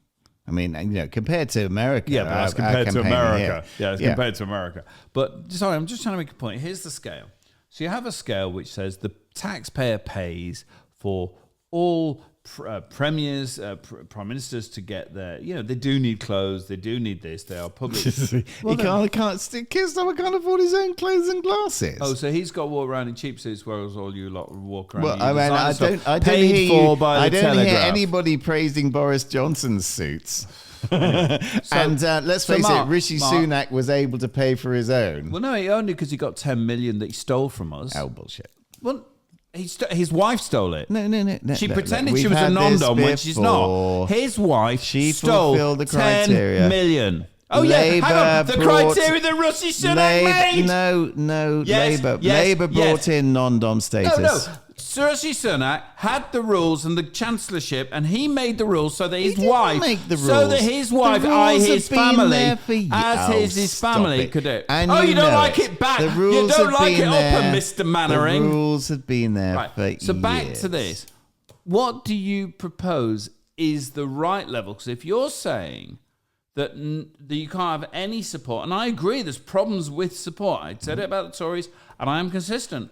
As you buy influence, it's a problem. Now, if someone's a genuine, if you like, donor because they believe the same political ideals, is that a different category or not? Given the danger is there can be personal benefit in it, right? Or business benefit. The whole thing. Right? No. So what do you actually, if you're going to throw that at the Labour Party, and I don't blame you, and there are going to be MPs who are shit, and you're going to find them, and you should. That's why we have a fourth estate. We did that to the Tories, quite rightly. I have no problem with you highlighting an MP who people say is running, dodgy fucking things. And the Labour Party will be infiltrated, if it's not already, but as time goes on, more so as it's got power, will be infiltrated by people who want their nose in the trough. We both know that's coming. That's democracy, right? I get it. It's how it's levels, how well that's suppressed, how much it gains control. In the Tory Party, it got complete fucking control because you were corrupt, right? Oh, No, you were. it. Mark, it's that. Just So anyway, stop hold it. on. What is your... You could say that's corruption. And if it's... And it's bloody cheap Well, as well. I it's mean, not- at least if the Tories are corrupt, they demand a higher price of £20,000 from the taxpayers. Oh, stop it. But Mark, what's your solution? Seriously, I mean, and by My the way, this is solution something we is- could agree on. this is- How do you Yeah, separate genuinely representing the people Yeah, no, as I best agree. as you can I agree. from any personal gain? How do you do it? 'Cause I'm interested. you firstly you have to very seriously curtail what can be done during election campaigning. That's just a campaign. I'm talking No, about now they're in no. power. It's all about fund. It's all about funding. It's all about funding for political campaigns. I mean, really. But now, I'm talking about now, isn't it? This is continued funding to stay close to Well, government like they stayed close yeah, to no, Tory that shouldn't be government. allowed at all. It shouldn't be allowed at Well, all. what does that mean? How? Honestly, I'm serious about this because I agree with we both know it's going to happen. How do you create a better democracy by making sure that people aren't acting corruptly in their own interest rather than the interest of the lobbying people? should stop straight away. Define that. Well, no one with expertise in finance okay, should be able to all right. say the effect of what happens if you make a law or don't make a law. No, listen. I'm not going to pretend for one moment that it's And that's difficult. lobbying. And well, yes, I know, but there are professional lobbyists who are employed and whose skill is to Sell a version. is exactly to sell a case. To various members of parliament, and I don't- our representatives should and listen to that, but balance it with I don't everything think else. that there is anything wrong with, with anybody trying to put their point of view. Right. Where it comes to the point where you're employing professional people to put that point of view to persuade, it becomes a bit dubious. And I know it's extremely difficult. It's extremely Because the difficult. first thing they do draw is a line. invite people to conferences or attend the Labour Party conference or attend the Tory Party conference so they can But the get thing those is- people in. But I think the first thing is, if you're going to go to that conference, you pay for your own accommodation and food and so on and so forth. You can't entertain. I think that's Who can't attend? The lobbyists. the lobbyists can't entertain. Except, as we know, the economics of both parties and the thing is that they do. They do have their fringe meetings. I know, of course they do. And the Labour Party is still obviously enthralled to the unions. No, stop that. Because No, but it's the same. It's a different side you of the haven't same got proof coin. of it. I agree. Oh, Hang on. come No, you on. haven't got proof of All right, it. so- Enthrall. But they're not going to make decisions that piss the unions off, but aren't as bad as the Tories would have done to Well, them. what about all Don't the, say what about something the- like it's a fact. Show me they're enthralled You to them. do that all the time. Okay, how about the massive public sector pay deals that were almost instantly agreed to as soon as Labour got into power? Is it possible that rather than the Tories lying by getting everyone to clap, Oh, stop it. rather than Stop getting everyone it. to clap, hang on, and then destroying the okay, public that's- services like the that things we is- rely on. Hold on, no. That is an ad hominem No, it's absolutely attack. not. It's not absolutely because course the it new is. government comes You've in got- and goes. well, you've got no answer well, to you're it, not have letting you? me speak. You've You're got not. no- you- No, but Mark, you- but- Mark, you're not actually. There's no debate because you say a fact, right, which you claim. And you go, well, it's this. Look at what they did. Are And then you when saying someone, that the Labour government hasn't instantly reached pay settlements on with some with cases and not on union-based? others. Well, like which ones haven't they? Well, on the the train, the doctors, the trains. Well, don't ask a question and then not allow Well, an tell me answer. which ones they haven't right. done. So on the railways, they made a deal with ASLEF, and another union kicked off and wouldn't agree and went striking. There's been no agreement there, so there's been an agreement over here Where? and no agreement over there. Okay, let's look No, at you that. do- Which you do- hang on. union Let me has throw not it on you. agreed? You just look at it. One Which of them union has has one. not agreed? Whatever isn't the ASLEF union, one of the others. Right? Hang on, you asked a question. And do you know what they want? Mark. They want 32 weeks, 32 days holiday. Mark, right? So you're The saying doctors, in they've thrall, agreed with the you're doctors. saying in thrall, the Labour government is closer to working people, right, who have been fucked for 16 years. Please. Well, hang on. Nurses lose their training, which they used to get free. They lose this, they lose this. Students don't get any or very little support, blah, blah, blah. But the millionaires and the billionaires get rich, right? That has happened. That wealth disparity has happened, right? So a new government... Has it? Show me. And a new government comes... This is fucking obvious.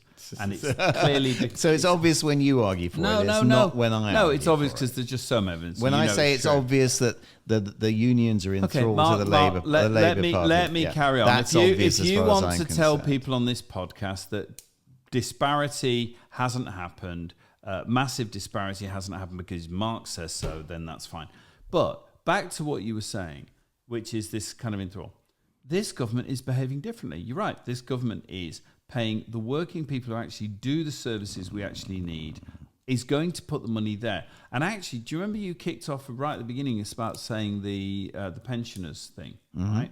And you said, and you're quite right, they took away the winter fuel allowance for pensioners. Wait, unless they were on support. Let me just say. And if they were on support, they still get it. I agree with that. I agree with it because there are many, very wealthy pensioners. But do you who vote Tory? But do you remember the reason why that was done rather than means testing? Is because originally because it costs money. It costs more money to means test it than it did to pay everybody. No, I get it. But can I ask a question on that? And it's a question rather than a statement. But am I not right in saying that when they said, right, we're not going to pay the winter allowance because it's billions or whatever, and we either spend it on teachers or we spend it on whatever, or we give it to pensioners, right? It's a choice within whatever the pot of money is. But when they say, but unless they're on support, effectively the pension equivalent of income support. Means tested. But that's means tested. So I'm not quite sure why you're saying means tested, because that is means tested, isn't it? No, but what they're making it means tested by using the existing. But the original idea was why it was universal, because it costs more to do the means testing. Well, they're doing the means testing anyway in order to give them these. No, they didn't. Everybody got it. Everybody that was over a certain age got the winter fuel allowance. I get that. That's not my question. My question is, but the people who are still going to get it are the ones who already receive, and I don't know what the support is, but there's some sort of support that the poorest pensioners get. All I'm saying is that support that already exists is already being means tested, isn't it? Well, and I don't know. I'm asking. Yes and no. The problem is you still have to apply separately for that. It doesn't come automatically. And the issue that's been highlighted by many left-wing pundits is that the people don't claim. They don't claim exactly, right. And the reason that's why universal across the welfare system. Of course it is. I know, but there we go. That was another reason for having universal. So are you saying you actually agree then? On that one? I agree. I disagreed with a universal winter fuel payment when it was introduced. Because you're going to be a millionaire and get it. But your argument, or the argument against that, would be saying, look, we know that's wrong in a way. If you're a millionaire and you're getting 300 quid and there's, it's stupid, right? Yeah. But what you're saying is on a very pragmatic and practical level, it's cheaper to give people on 100,000 and a million and it 300 covers quid. Those it's cheaper than trying to sort it out. And it would cover those that wouldn't be able to, for one reason or another, apply. But is it a reasonable balance that, you make? Is going, well, okay, but these people are already being means tested because they are getting the extra stuff. So we'll keep it with them. It doesn't come automatically. No, not automatically, but no benefit does. You're made to go through hoops. That's always been the case. I think the problem is that pensioners vote Tory, and therefore, we know statistically, there's no question, 70% or whatever. And rather than being war, I'm not trying to do that, but they generally do that. They have been protected. Because they're wise and they have gone through life and they've realised the folly of left-wing policies. That's why pensioners vote Conservative, because they know how stupid voting Labour is. Let's move on. I'm not even going to answer that one. What's next? Good. Drinking. Well, I don't feel we've drank enough. Hang on. Well, there's an obvious... Yes. Hang on. No, wait. I'm not doing anything. Wait. Ready? Yeah. Now, this is new one. This is something a little special. Hey I think it is time for the alcohol of unknown provenance. Ma chérie. So it's a brandy or a cognac, isn't it? No, it doesn't follow. No, we know that. We've It had is- the Japanese. Have we got the Japanese one, or have they we, gone we now? have no. Let's have the Japanese one, 'cause I still love it. Hang on. Mysteriously no secondesu. So By this stage, it degenerates, doesn't it? Can we have the traditional one? We Come on, you're the technical guy. Come on, no pressure, but just operate your equipment properly. Don't- Come on. don't- No, seriously, I don't want to don't- pressure you, mate. don't- Seriously, Mark, don't- honestly. I have faith in you. I think you can push the right fucking button really quickly. Can I just press? No. There we go. Time for the mystery whiskey. There's nothing There funnier. we go. There's nothing funnier than really pressurizing someone when they're trying to get the buttons this right. is. No, it's good. I like it. Is this AI? No, c'est moi. Moi. C'est moi. Unknown provenance. Je suis. Ma chérie. Je suis. Tu es une idiote. See, I got 2A. No. Familiar. You're my friend. Right. Idiot toi. Good. Right. The alcohol of unknown provenance. So for anyone not watching the video, because I think we're going to go French, because I'm sure it's a cognac. Expliquez-nous. Anyway, we have our Duaz drinking glasses, which have a, I don't know, nose thing. I don't see, it's all going wrong. I think we're talking French duas. It's all no, going no, wrong. It's duas. just Duaz, yeah, it's all going It's the horribly. same in French. going- Duas is Duas in French. No, it's Duaz with the French accent. Right. So this is the mystery whiskey. Lots of people know what it is. I believe we've increased the sales of dodgy whiskies, of which this is clearly one. We're not even being paid, which is really No, unfortunate. we're not. We need a sponsor. Yeah, we need a sponsor because then we can corruptly get their drinks. Okay. So basically, each time we have a mystery whiskey, I don't know what it is. I get to look at it and drink it, and this is dark. So dark, we- like your soul. like my soul at this point. So it's a very, very dark. Actually, I've got very much more than you. Can I give you? No. no. This is the one time no. So anyway, this is really dark. This is possibly the darkest drink I've looked at, which makes me suspicious if it's a whiskey because it is really sodding dark. I haven't smelt it yet, but now. No, it's not whiskey. Whatever the fuck it is, it's not whiskey. Well, considering that you were convinced that Metaxa Greek brandy was whiskey. I didn't say I was right. I merely said I had a very strong opinion, which is probably right. Anyway, Nose? well, it's not whiskey. I'm going strong. It's not whiskey. I think you might have pulled a flanker like a rum or something, but it's not a whiskey. I'm really shit. It could be a rum.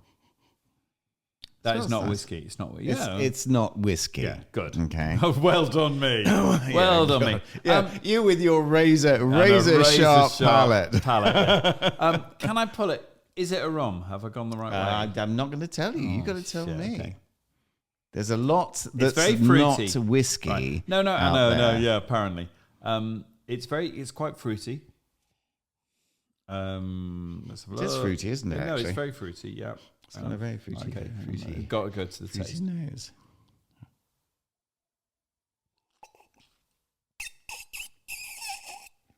Fuck.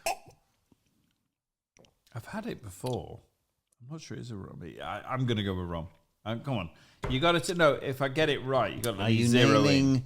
I'm nailing my customers. I think it's a to rum. the colours? Is it a rum? Very appropriate analogy there. Nailing. Freedom! They can't take our freedom.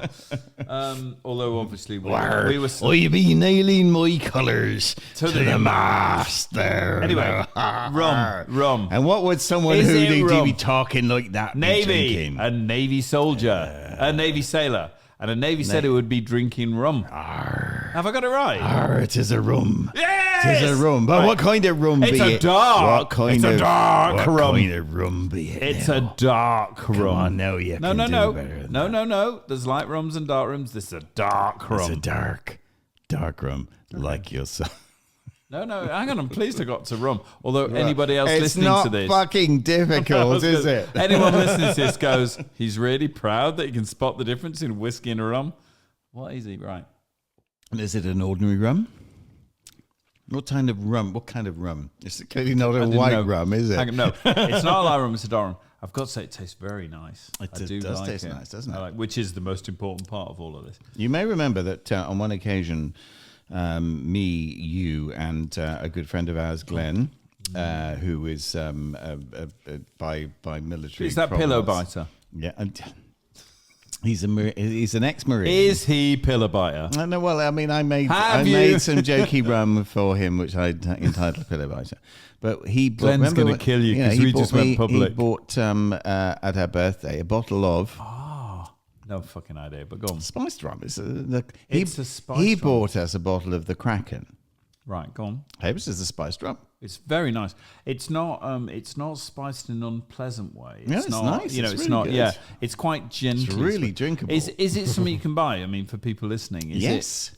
Right, go on then. Let me have a look at it, and let me buy take a it. picture, You can buy it from Aldi. or from us, or from us. Aldi's spiced rum, Casario, black spiced. Right, just hang on, hold it up. Let's. No, it's your one, so hold it up. That's the one.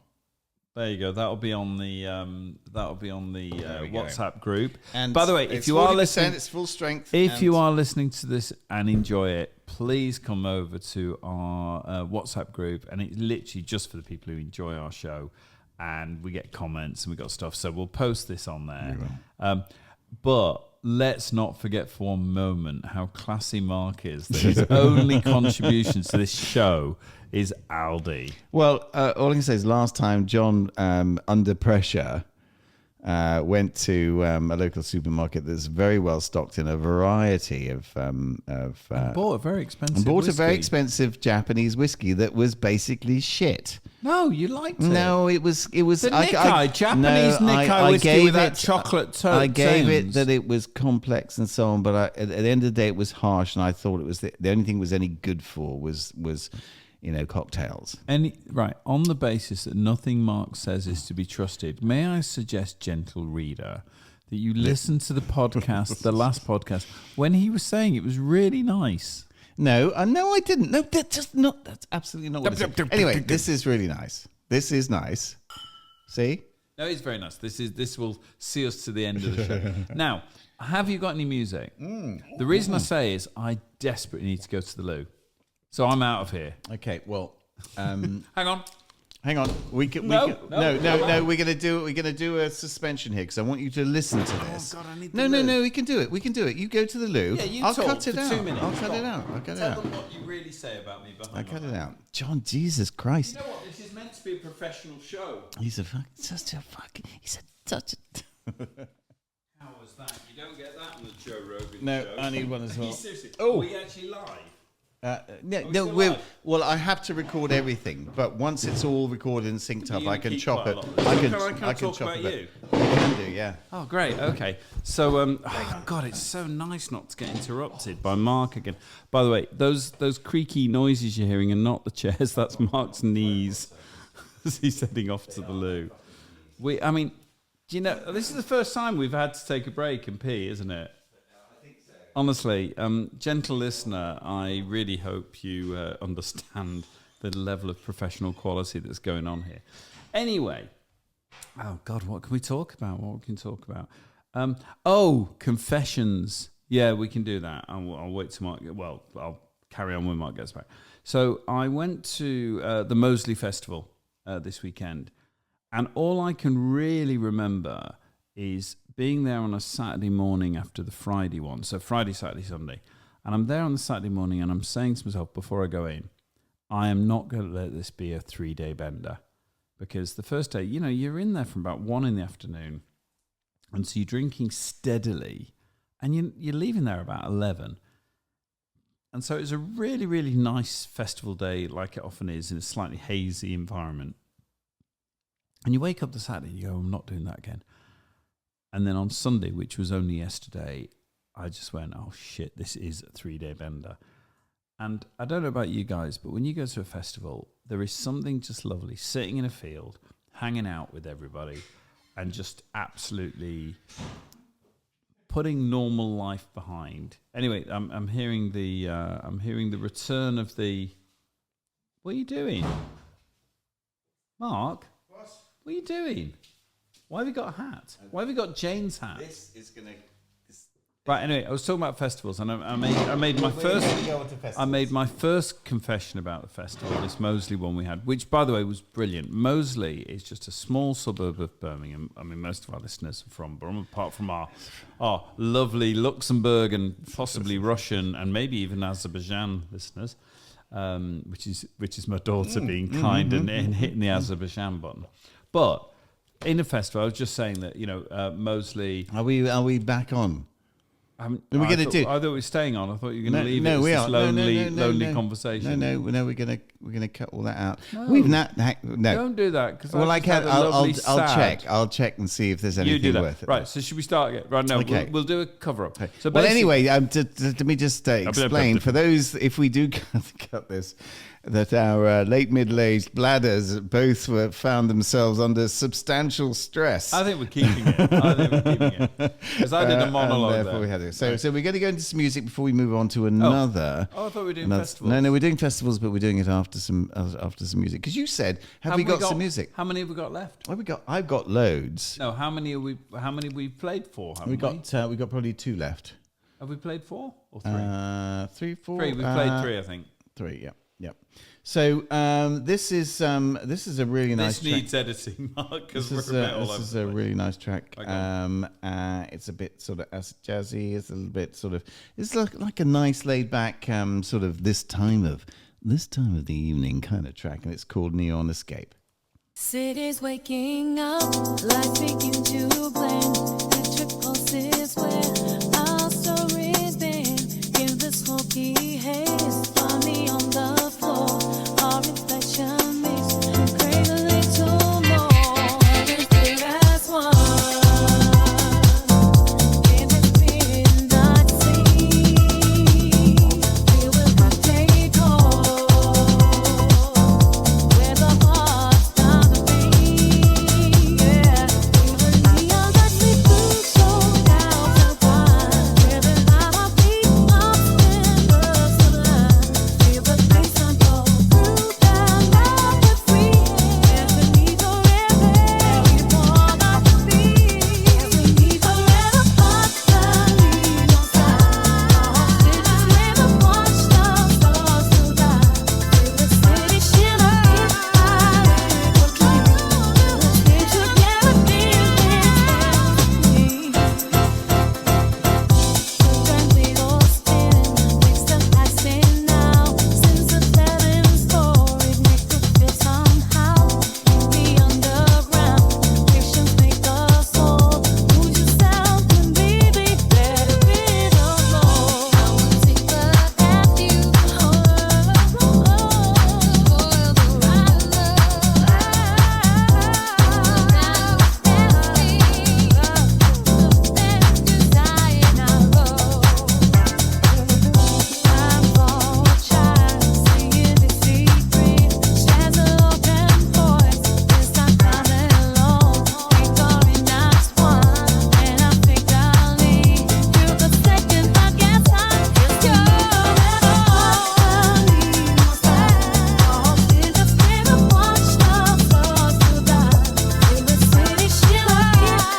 underneath the bridges where the echoes stay. Pickle lights surround us where in this neon ballet. Under passing trains where the beats collide. Rhythms of the city echo deep inside. In the labyrinth we find a place to be.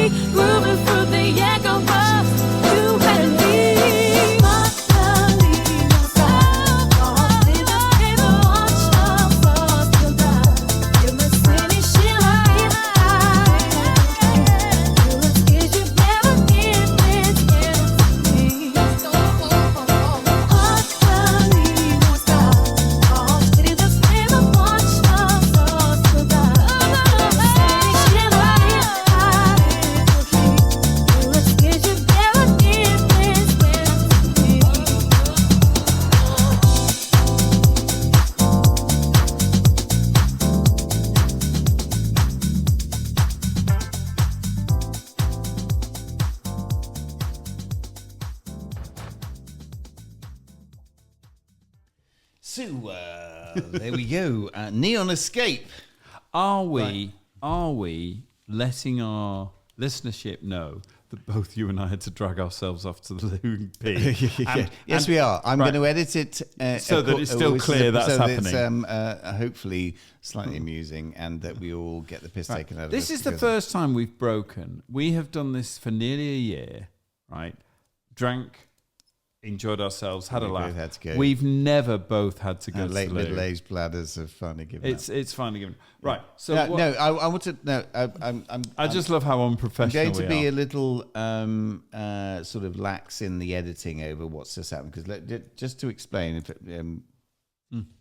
what you may have heard, or If may you heard- not have heard, you may have heard depending tinkling. on my editorial decisions. John and I had to go to the loo. We had various chats about various things while this was going on, and we were having a very interesting chat about a recent festival where it became clear that people were preferring from singer-songwriters, people who put a lot of work and effort into their music and so on, that people preferred covers rather than original music. And John was saying that you could kind of feel that. And I have to say, the reason I picked up on that is because having made my own music, I want people to listen to And it. there's nothing wrong. That No, is sharing. but I get so much more now where you're coming from as where Mike Madden is coming from as a singer-songwriter. and my I could- friends. And my friends who... and your friends. Oh no, but I get it. I kind of get it. What I was now. giving was an example to Mark. So, it's a little bit post, but it doesn't matter. It's here. I just find it really interesting because we've had a conversation quite a few ago about that it isn't, I was an engineer, a lawyer. I've done various other things. So I've been in a much harder environment, which I really enjoyed, right? It's part of my character. It's part of the tribe I am. It's part of the tribe I am with Mark. This is based on the fact we like conflict within a friend's environment. Yeah. We like arguing it out. We like logical. We like doing that. Men like to test each other. Well, I mean, absolutely, the gender thing, but I just don't want to get sidetracked. So then we talked about creatives generally who can be looked down on by lawyers and engineers and the other tribes. And I was trying to say, having done a music degree and having got into it, and as I say, I think you're finding as you're getting into it with your thing that you're starting to feel the same pressures that aren't obvious until you do it. And all I was trying to say is it's not easy being creative because I see people produce music. They put their fucking hearts and Well, souls you are in it. bearing your soul Yeah. and opening it up to And you're everybody also, else's And what scrutiny. what you're saying is this is the best I can do in a particular format, i.e. I've written a song.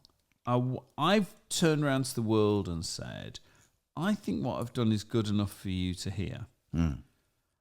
And when and people do it casually, and this is what we were talking about slightly off camera, off mic.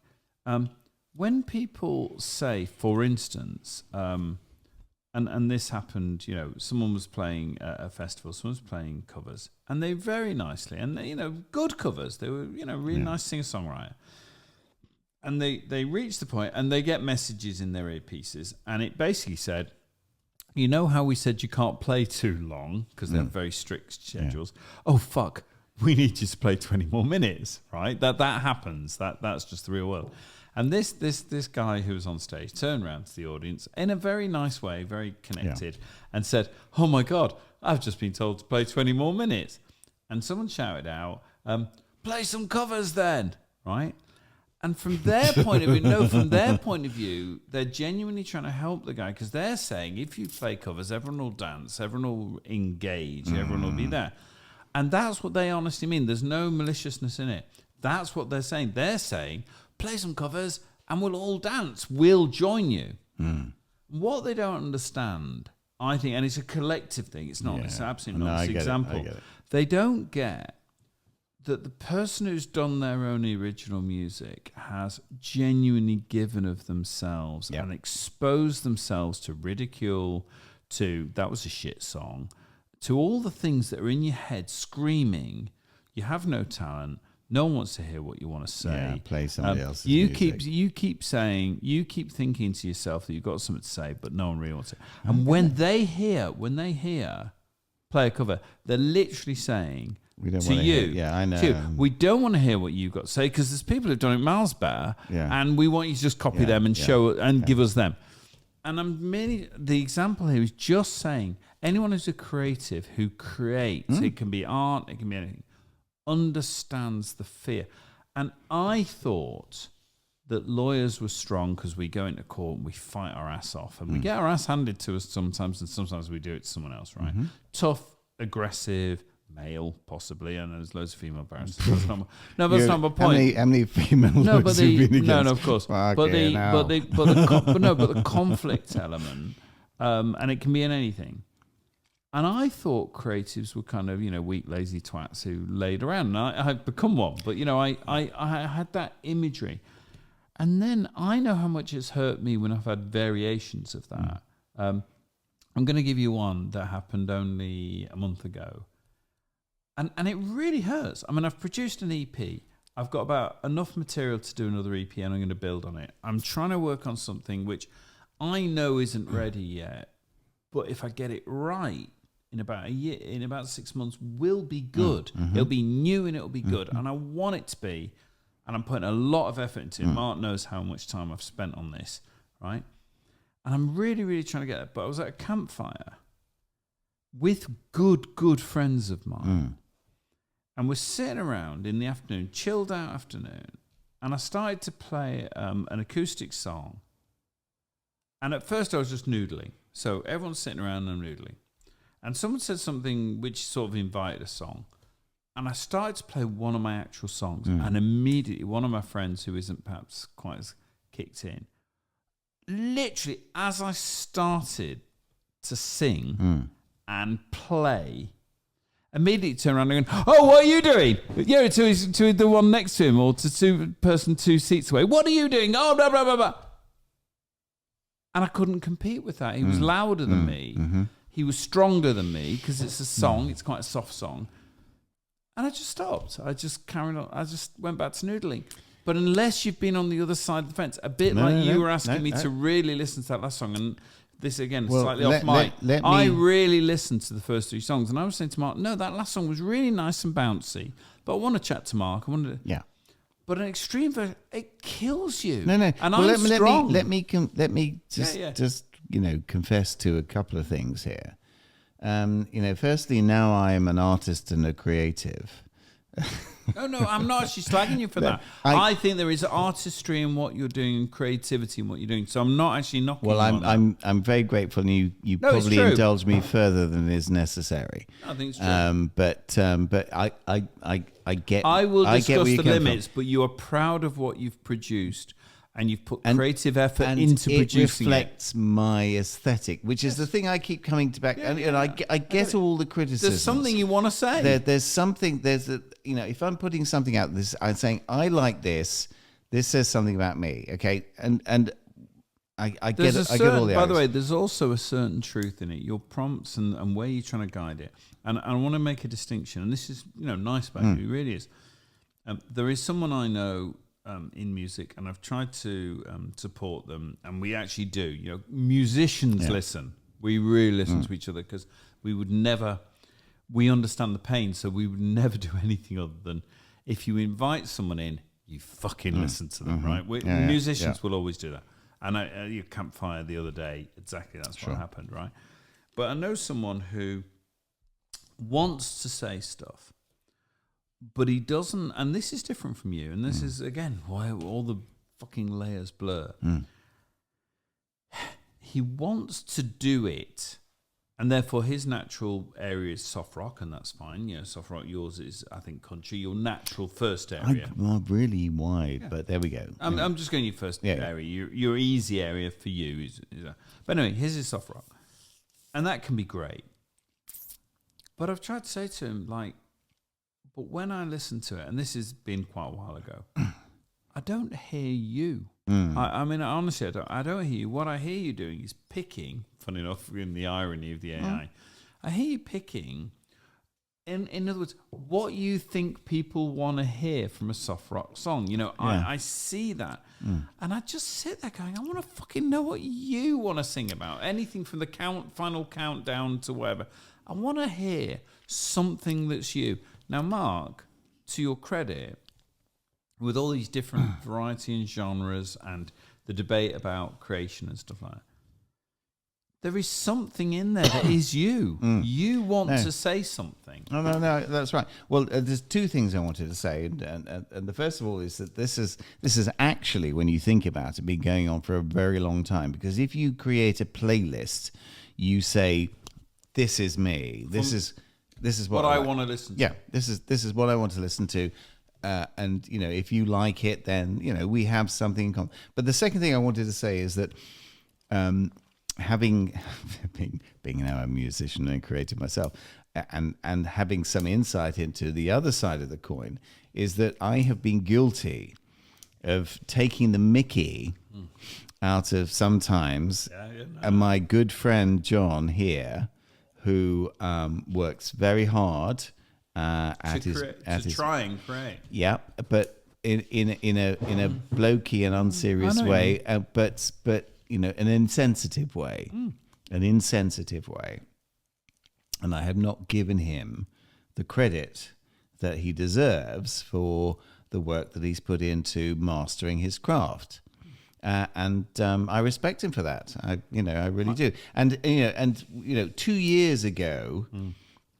2 years ago, almost to the night, we were in Nashville, and John was getting up there on stage on open mics in Nashville. fucking Nashville, and laying his soul on the line and against the best musicians that exist.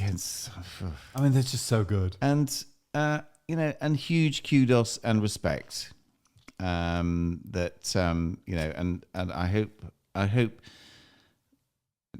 Given someone who's spent a lot of time in a very male environment where everybody takes the mickey out of each other, and the more you like and love your male friends, the more you take the piss. I hope he will take it in the way it was intended. I always did, and I always did. What's interesting about this is this bit of the debate is, again, it's the access thing. It's not the knockabout. It's not the knockabout environment, because I can give and take of that, and we both can, and we both absolutely do. It's not understanding the effect, right? It's not feeling the effect. It's not. That's what I'm pleading guilty to. No, absolutely. And what's interesting, and literally tonight, this is a live show, and we do it for real. A live is Mark's reaction. Because I want to chat to Mark on the third track. I listened to the first three really seriously. And the last one, which is a nice bouncy track, and by the way, a very good bouncy track. I haven't really listened to it because I popped off half my ears so I could chat to Mark. And Mark's reaction was, he's very happy to chat to me. When we're off mic and there's some music on, we chat like shit, ready for the next bit. We do lots of stuff. And normally that's absolutely fine. We don't even think about it. We just do it. But when Mark has produced a song, right, a good song, but when Mark's produced a song, and I just kick the earphones off because I want to chat to him, I think that's felt the point what it felt at like. which I got it. Yeah. That is exactly the point at which I got it. Yeah. And I wasn't being dismissive. I was just being, it's not you as were important. Doing what I... It's not as important to me as you. And I don't think, that limits piss taking. It just goes, hold on a minute, we piss take where we want to piss take. But we also empathize and really like each other and care about each other. And all I've learned, and I think you're on the same journey as me through all this, I've learned, I was hanging out with 20-year-olds, and it's easy to dismiss them. And some of them are shit and lazy, and some of them are trying so hard, and some of that trying doesn't work because they're young, and some of it does, right? And I've learned a much greater respect for creatives, right? And they have their weaknesses. There's no question they do. But they also I get it now. I'm a creative. They also live with a kicking, because that general attitude, which we all have, is I'd rather hear an Oasis cover. We know that. I can't write something as good as Wonderwall, right? I just can't. And so there's that. All you need is sense- a pentatonic scale and copy the Beatles. But they did it, and no one's done it I as know well they as did them. it. Yeah, fair play. They fucking did and it. they did it better than No, anyone's I ever know done they it. did, they and I did. think They did, all I would absolutely. say out of this is go and hug a creative, because, and in fact, there's a thing I'm not going to identify because it's not fair. But last night in this, one of my friends who sings beautifully, and one day I hope we get him on the show, right? But I mean beautifully, and I suspect Martin knows who he is, but we're not going to name him. I know. Because I'm quite logical. So there's that kind of songwriter. I enjoy it. I enjoy being honest about stuff. But I do come from quite a strong base. Right? But we love, don't we, Amy Winehouse? We love the creatives who go further than us. You know, the ones who can't control it. They are not strong necessarily. They are very emotional in a way that we've got control of. And Well, all I it's can kind of say- what we're looking for in a creative. It's what isn't makes it? the that magic. It is. But it can be tragic for them. Okay. It can be. Tragic And I was magic. with someone last night who is hurt by the things that surround him in a way I'm not hurt by them. And you try and support them, and you try and show them that they're loved. You can't fuck about that they're loved. And I love the world like that. I don't want them all to be like us. Yeah, I know.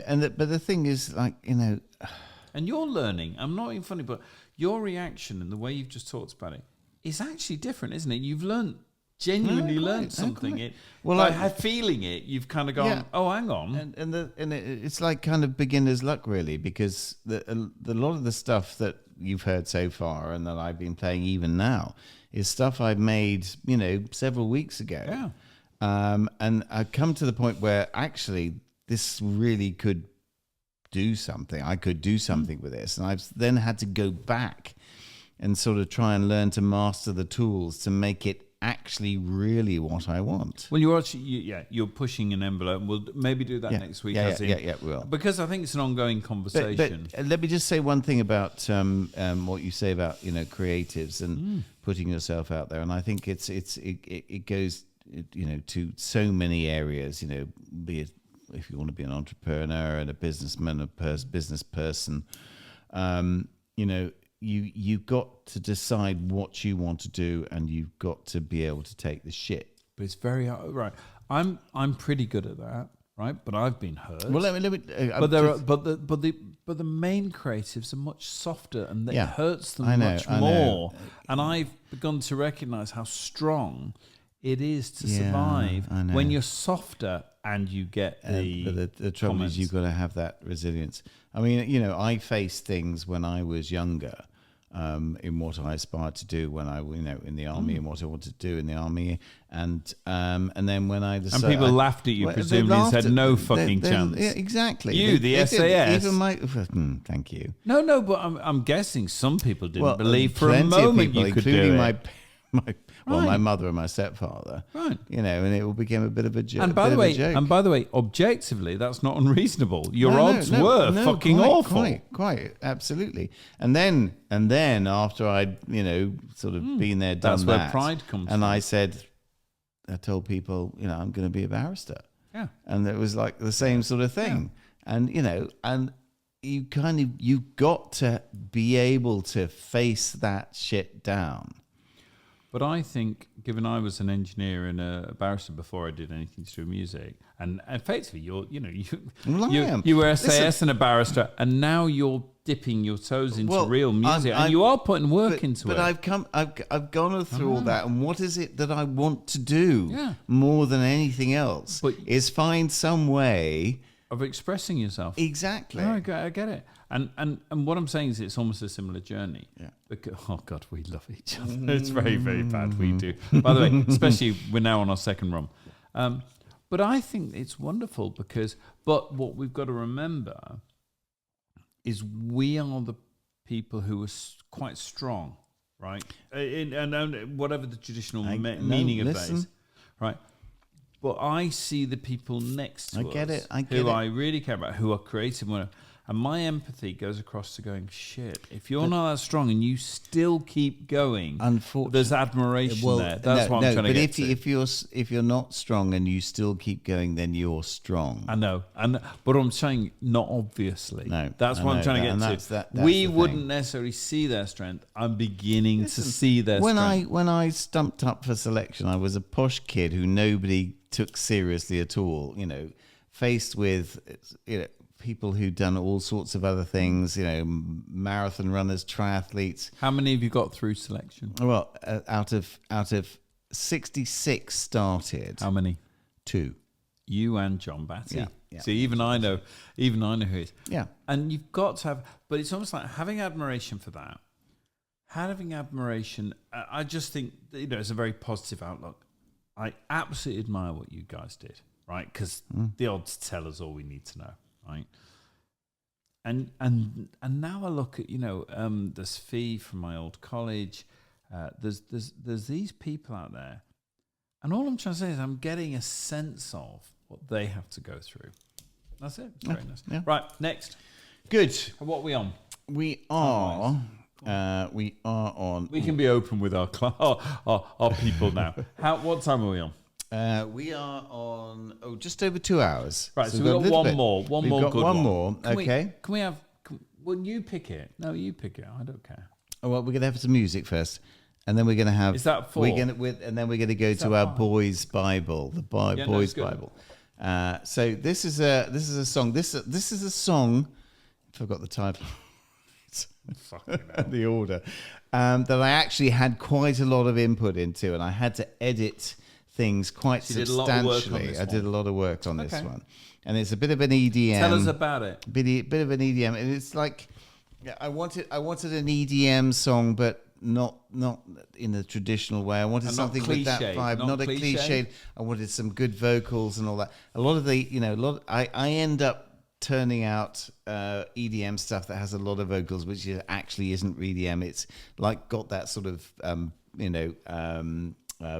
BPM, but probably wouldn't be great in a club. But it's good. It's good dancey stuff. It's great to listen to, and it's good to exercise too, which has always been where my sort of interest has been. Before you start, I know you're about to start, but I think it's only fair that everyone listening immediately imagines you in your sweatpants and your shirt, and it's all glistening sweat. Oh yeah, that was me. Down the front, the back, and you know the bare leg bit where you've got that sheen. That was me. Now play. Yeah, okay. That's the exercise It's bit. called Chasing the Horizons. Feel the waves, they're calling us to go through the night into the mystic glow, guided by the stars that shine so bright. Take my hand, we'll chase the endless light. Beyond the sunset, where dreams meet sky. Beyond the sunset, together you and I. Every heartbeat echoes in the night. In your eyes the pictures burning bright. Dancing shadows fade into dawn. In this moment, forever we belong. Beyond sunset, where dreams meet sky. Beyond the sunset, together you and I. Feel the rhythms that let our spirits fly. In this trance we'll touch the sky. Beyond the limits where only love can reach. Beyond the horizon, beyond the beach. Beyond the sunset, where dreams meet sky. Beyond the sunset,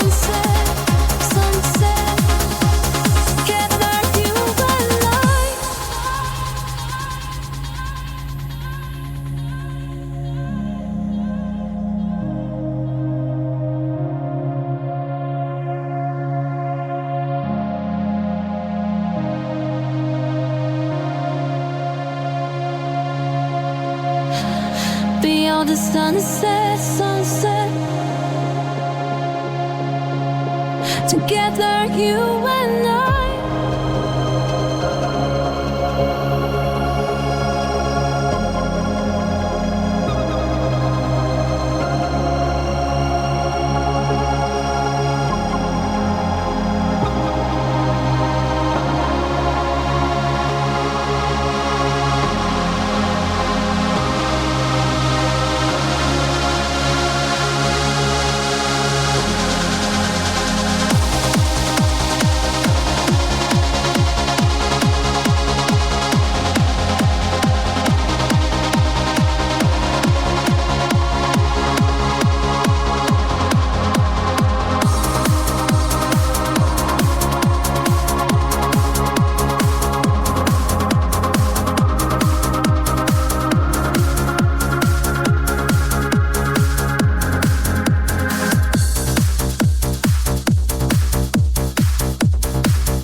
What you got there was the club version, because you different hear the version. end where it goes into the beat. Yeah. So that's for the mixing. So there are several. Listen, that one took me fucking hours. No. And I've got about 5 versions of that. And I actually And probably, this is the wrong version, This is isn't it? probably the wrong version. The only thing we said off camera, although you can probably keep it in off mic, was you could feel you needed the drop to Yeah, come in I to know, end it. I know. And I don't just mean end it to finish it. Yeah. I'm talking about to set you off Yeah. on the No, no, last. no. But right up till then, and hence the fact you faded out. But right up till then, I mean, you would, if you were in Ibiza, if you were anywhere, and you heard that, wouldn't you just? Well, of course you wouldn't would. you just go? But- fantastic? but And let- by the way, the vocals were great. The whole Well, thing. let was me great. tell you about how one much of the work. reasons why that took so much work is because the version that I had to work with, the first 2 versions. Yeah. Because when you generate it, what the, Was it the hook? gives Because you- we both No, it think the wasn't. No, it hook wasn't. was great. it's da da da da da da da da da, and then it repeated it like go. Yeah. And I thought, fuck, that's so corny. Yeah. That was really shit. And I had to get rid of that. Yeah. I had to get rid of the repetition of the vocals So on the the first intro. thing it came up with was a bit Was cheesy and a bit right. It was and that's great, the point. but there was a cheesy big lump of cheese Yeah. right in the middle. And how were you able to take that? Well, out? I had to then go and edit the vocals, and I had to do. How can you edit the vocals? Well, you by editing the lyrics, but then it kept generating alternatives Also that were cheesy shit. Until? Until I managed to get something that was an approximation of the original, but without the repetition. But are of we the- talking about you getting to that by changing your prompts until it came out with something Yeah, pretty much similar to the Pretty much, beginning, well, but right, You can it'll give you the vocals, and you can edit the vocals. So it's separate like- from the Yeah. song. Separate from And the which song. one? Which networks? Which software is that? This is Udio. Udio. So it'll give you like the repetition when he was when the So you got words- the music and then it'll give repetition. you the repetition of it, like the go Right. in So you get brackets. alternative So you can lyric remove bits. that. And when you say lyrics, you're talking about her singing. We're not talking Yeah. about just written lyrics. No, We're no. We're talking about her What singing it she different sings. ways. The Because lyrics the of what final she lyric, sings. I mean, I was just going. I can't. Sorry, I can't remember. Beyond the horizon, Beyond the horizon. beyond the beach. No, that wasn't the main lyric. What was the one where fly or whatever that? Neon sunset, where dreams meet sky. Neon sunset, together you and I. Yeah, and obviously it's easy if you state it like that, but we just listened to it. Yeah. And it was a lovely hook. Yeah, it was great. I mean, that was a great hook, and it repeated in the right. Anyway, can we move on? Just It's because fine. I can't get depressed. there we But go. following our Festivals. previous conversation, it's great. Right, festivals. So I made a confession which has possibly been edited out. Is that Is that Jane's hat? That is Jane Taylor. Are you going to wear it? Well, no, I'm not going to wear it. I was just going to. No, you got to wear I it. was gonna- No, you don't do that. You don't take my wife's hat, which is beautiful. No, Have take you your got hat. a hat? Yeah, but it's not as cool as that. Put it on. Right? No, but No, no, flip what I your was gonna headphones back and What I put was it going on. to say is like, There you go. this is this Aw. like such a middle class festival hat. It is. Well, pretty much all festivals are middle class. You know, it's I what mean, we this is spend the the sort of money thing. on. This is the sort of thing like have you ever watched? By the way, go to YouTube. What's the timestamp? 2 hours 17 minutes. Yeah, 2 Go hours to 17. YouTube Have you and ever watch watched, this. League of Gentlemen. Yeah, of course. Okay, well, it's like Oh no, Papa Lazarou. Jane has nailed that. That kind of peculiar. There's another film which is, I think, You know, peculiar weird, children or like something. abuser kind of. No, it's the idea of the hidden private school that that where the strange and the demons and the angels are sort of normal. No, it's great. No, she's really got it. That kind of tweedy. What it would be like to do it. Right, but getting to it. So a couple of confessions. One of confession is, so I was at a festival, Moseley Festival, which is local and Birmingham and great. But you also did and really Wilderness. well, no, but let me stay in Moseley yeah, for a minute because it was remember it. So the first one was an absolute dedication where I woke up. We had Friday, basically festivals. You start drinking about 12-1. And you do it steady, and you get to the end of the night. Really, it sounds like hell. Oh no, and it's pleasant, but you're a bit pissed by the end. But it's steady. Hang on. Let me just point out one thing. Once I went to the Moseley Jazz Festival, where your lovely wife was smuggling in vodka. in plastic bags. That is absolutely a lie. That is a lie, and I won't have it because Jane has always obeyed all the rules, and I don't know why this. Oh, I must have confused it with someone else. You're quite right. It was somebody else. We caught a young scallywag who'd done that. And you've obviously confused the two. That's very important. Because middle-aged, middle-class people who obey rules don't do that. We invented this fucking shit. All these youngsters think they've got the But in fact, all the really young ones are just totally dull and boring. No, the young ones are absolutely fucking pissed because they've preloaded. Well, I have to say, my younger son George, and his lovely girlfriend. You're so categorized. But they're pissheads. But they're pissheads, and I'm proud of it. But that's banging. But it's really weird, isn't it? Is you get on well in life, and you kind of go, yeah, we're pissheads. It isn't changed. No. It's never changed, and it never will. Okay, let me just say this. I By the way, what's her name? Ellen. Ellen. Who's a Ellen? Who's a pisshead? No, she's not. No, you just called her a pisshead. Listen. No, you really did, George.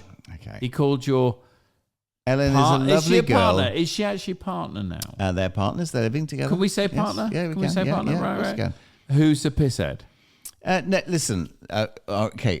That's what he really Remove thinks. the pejorative. Ellen, that's what he really Remove the thinks. pejorative. No, I'm proud of her. Proud of her. Being a pisshead. No, I'm proud of someone who, she's a junior doctor. She's just... Oh, let's identify, shall we? No, she's just lovely. What hospital is she working at, fuck Mark? off. Fuck right off. But, my son It's George... really they- fun watching healthy it, isn't it? but disciplined. Oh, They- stop the healthy No, thing. stop it. No, they both work really hard. They it's great. both really achieved amazing things, but they're also able to party. They're not po-faced and miserable and Like us. and judgy and pejorative Like us. like you are. No, come on. This is what I like. I like it that they Yeah, can no. have a bit of fun. By the way, I know both of them, and we both. There is a thing because we are. How old are you now? 64. I know, and what am I? 60? Now I'm 64. No, I can't Will remember. you still need me? Will you still feed me? Now I'm 64. I will, so long as I can sexually abuse you. No. Yeah, Sorry, go on. that Go was, on. No, that was the plot from Hamilton. If that's what it takes. I was merely stating the plot from Hamilton. Am I 61 or 62? I can't remember anymore. Yeah, you're 62 in January. In January, right? So I'm 61. No, I can't remember. I'm not Fucking sure. retard. No, honestly, it's bothered You me. really are. It's genuinely bothered me that I'm not sure whether it's 61 or 62. Well. Right, but anyway, moving on. Yeah, your 60th. What is weird? What is weird? One of the things that's weird, genuinely weird, don't you think? Or lovely? Because this whole chat is premised on us being, we are what we are, right? We're the age. We am what we am. We am what we am.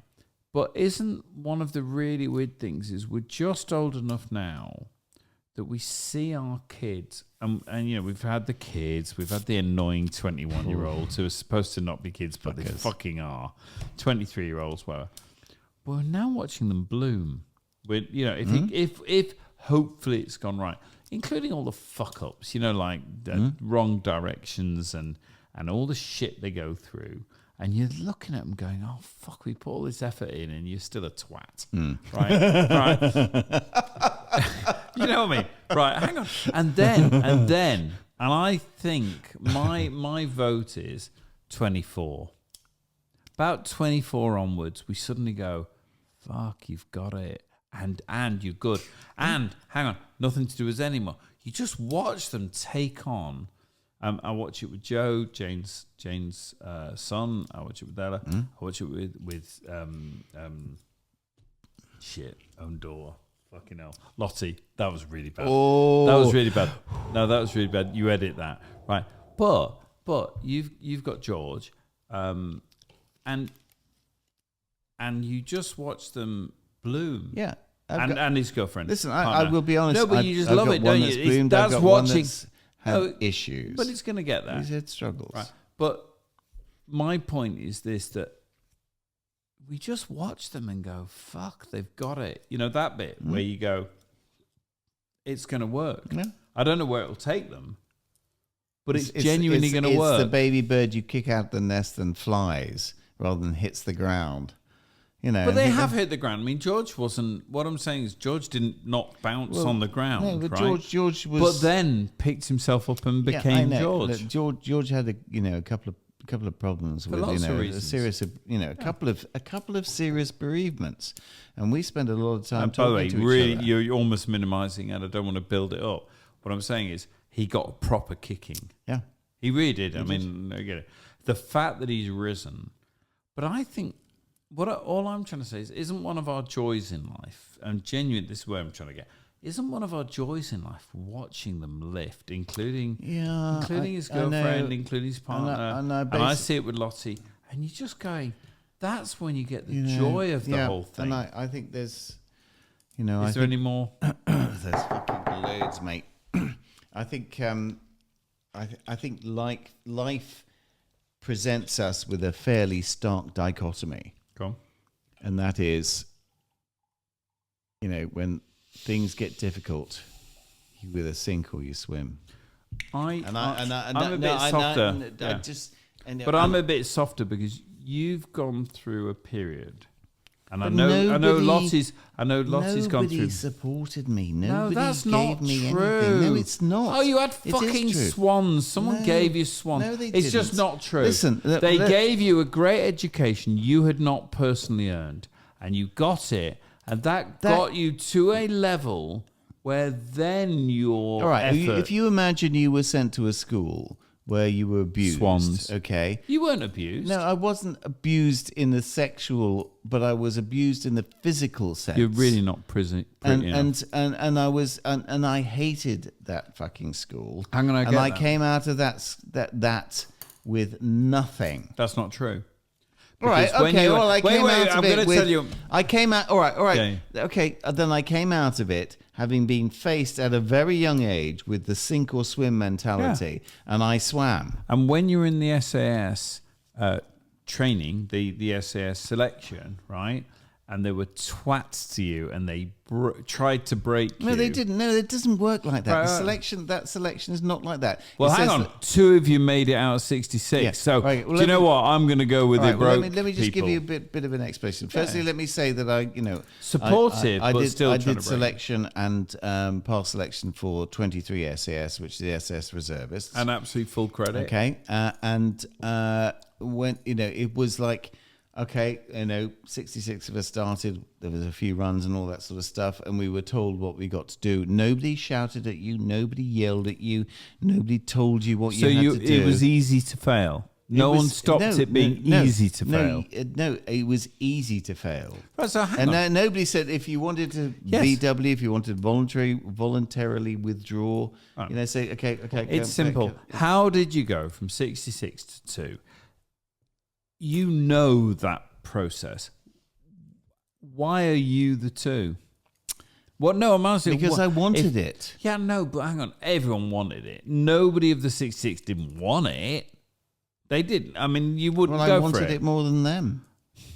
That isn't even it. I reckon there's people who probably wanted it more than you, but weren't prepared to do All right. what needed to be I'd done. spent a year to get it. I'd spent a year training for it. Right. And there must have been other people who'd done that. Well, there may have been, but I got myself. I bought myself some boots. I bought myself Yeah. some Standard Army boots. So your feet didn't and fall I apart. broke them in. I taught myself to map read. I taught myself. I built up the So you amount didn't of, fail on that. of weight. I trained for it. I Still trained for 2 it. out of 66. Well, I mean, weren't you surrounded by the time you got down to 20, weren't they as good as you? How did you still I be was better surrounded than them? by people who I thought were better than me. And did that help? It didn't figure. The thing that got me through was to say to myself that no matter how bad this gets, it will always end. And all you've got to do is put one foot in front of the other. Why couldn't everyone else do that? I don't know. Right.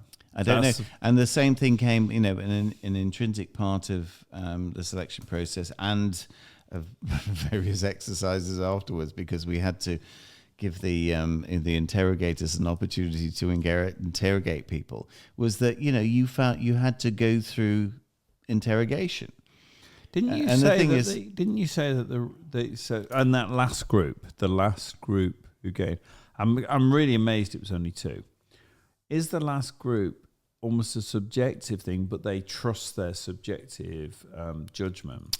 Would you want to be in a foxhole with this guy? Didn't Well, you that- often that's- say that's that the question. after they've got The off question- the tests, the truth is, You can would part- you you sit can- there? Yeah, I mean, that's the Would you ultimate be in a test is, foot? Would you be in a foxhole where you Would- possibly going to die, and if the guy doesn't would I do it? work with this guy is the question that In they the ask limits, themselves at in end the of day. limits. Yeah.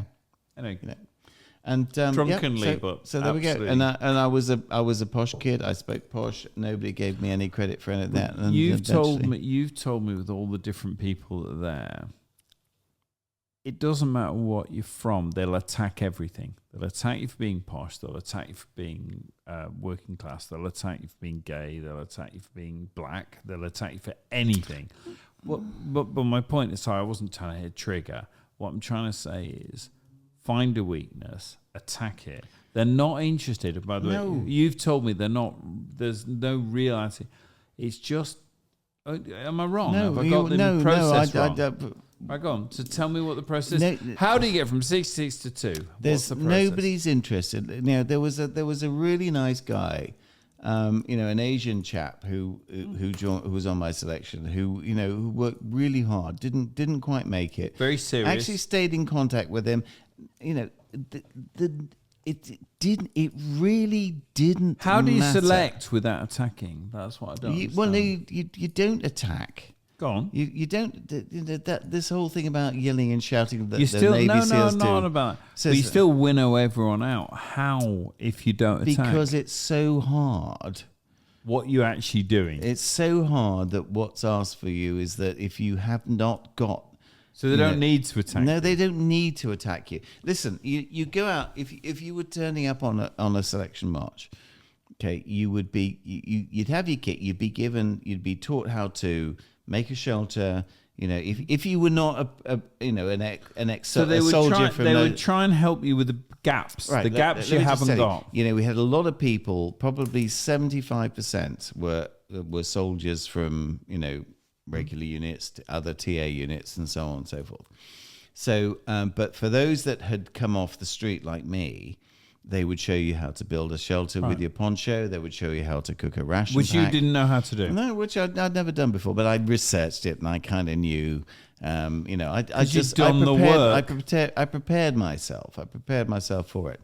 And all that sort of stuff. And they would teach you how to map read. And But you sort of knew. I knew because I'd done. done the work. I bought a book. I bought a compass. I bought a map of the Brecon Beacons. And you spent I hours spent and days a year. preparing for it. Okay, and so when you've gone through all that basic introduction, and you go on a selection march and so on and so forth, you're taken in a 4-ton truck, and you're taken to a point, and you're showed where you're starting off. Oh, okay, you're here.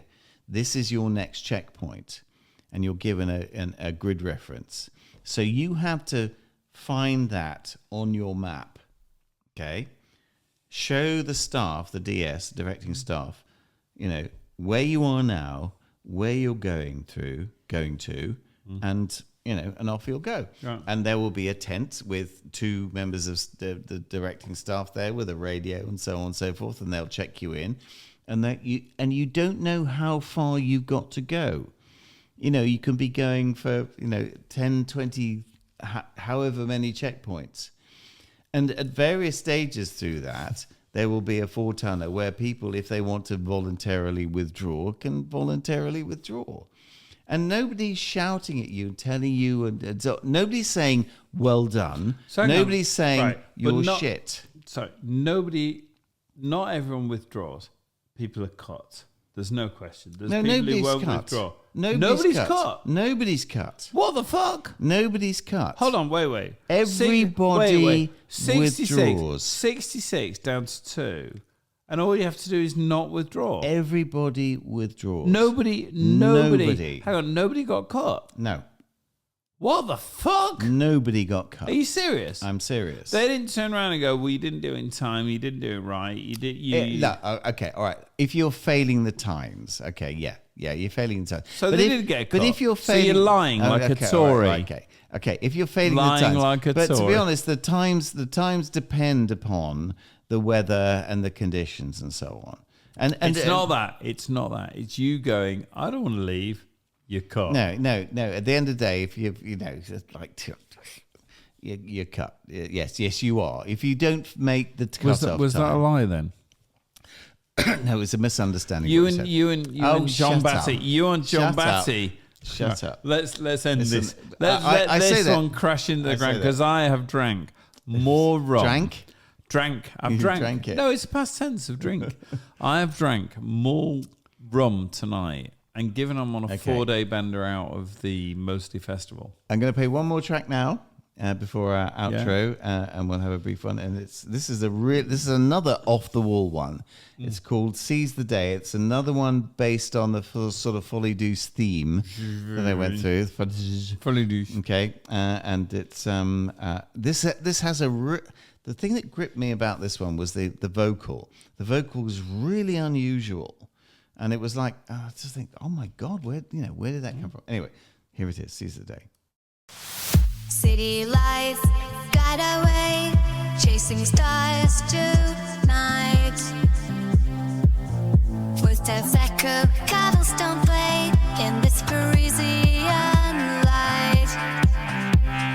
Hearts beat, DJ spin, TV on. Hand up, let's begin. TV on.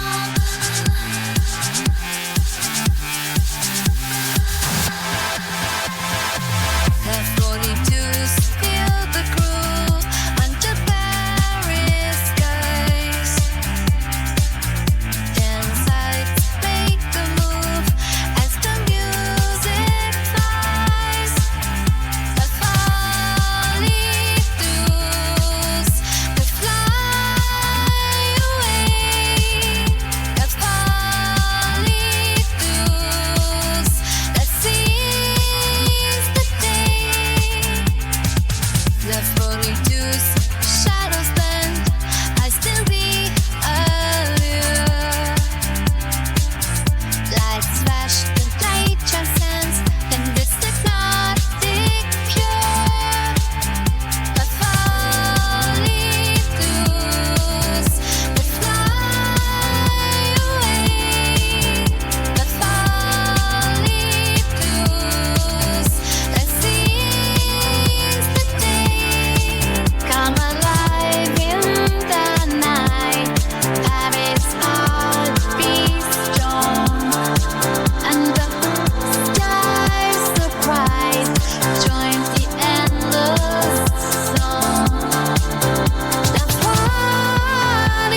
that's when, because it carries on then. No. It wouldn't stop. Yeah. Okay? So Well, you run into Logic, you pull it back to where No, of course you do. That's the thing. I've got this as a playlist, as finished Are we- for are we on? mastering and, Are we on? remixing. Right. Have we finished our show? I we think finish we Can we finish our show on that song, Just Drifting Out? we can. Hang on. Let me find the appropriate outro music. No, I think you need to edit. Just let that one fade out, because that old. But isn't that a fucking great song? No. It's a fucking. No. Hang on. Right. Well, what I mean is, let's get out, because that's how this show should end. That is no. Come on. Yeah, well, I can play it. Anyway, there we go. There's our traditional. This is our sort of normal winding Let into. that song just wind out. But is that not a great song? That's what I'm saying. Let it wind out. Fucking great song. And I've got another one where the vocal is just like off gotta the stop. You scale, gotta stop. amazing. You've got to let real I know. musicians back in. But by the way, that's 3 weeks. Amazing. I haven't done anything like that. Well, But I'm going to go and pee, so end the show. Right, well, ladies and gentlemen, while John goes off to relieve his late middle-aged bladder from its most recent urgency, I will say good night. And thank you again for listening. What we're going to do with the playlists, with the songs, with the AI songs that we've that I've generated, we're going to put them on playlists on Spotify, so you can listen to them should you wish. But I'd like to say thank you again for listening to our little show, and we look forward to hopefully entertaining you again next time. Thank you very, very much for listening.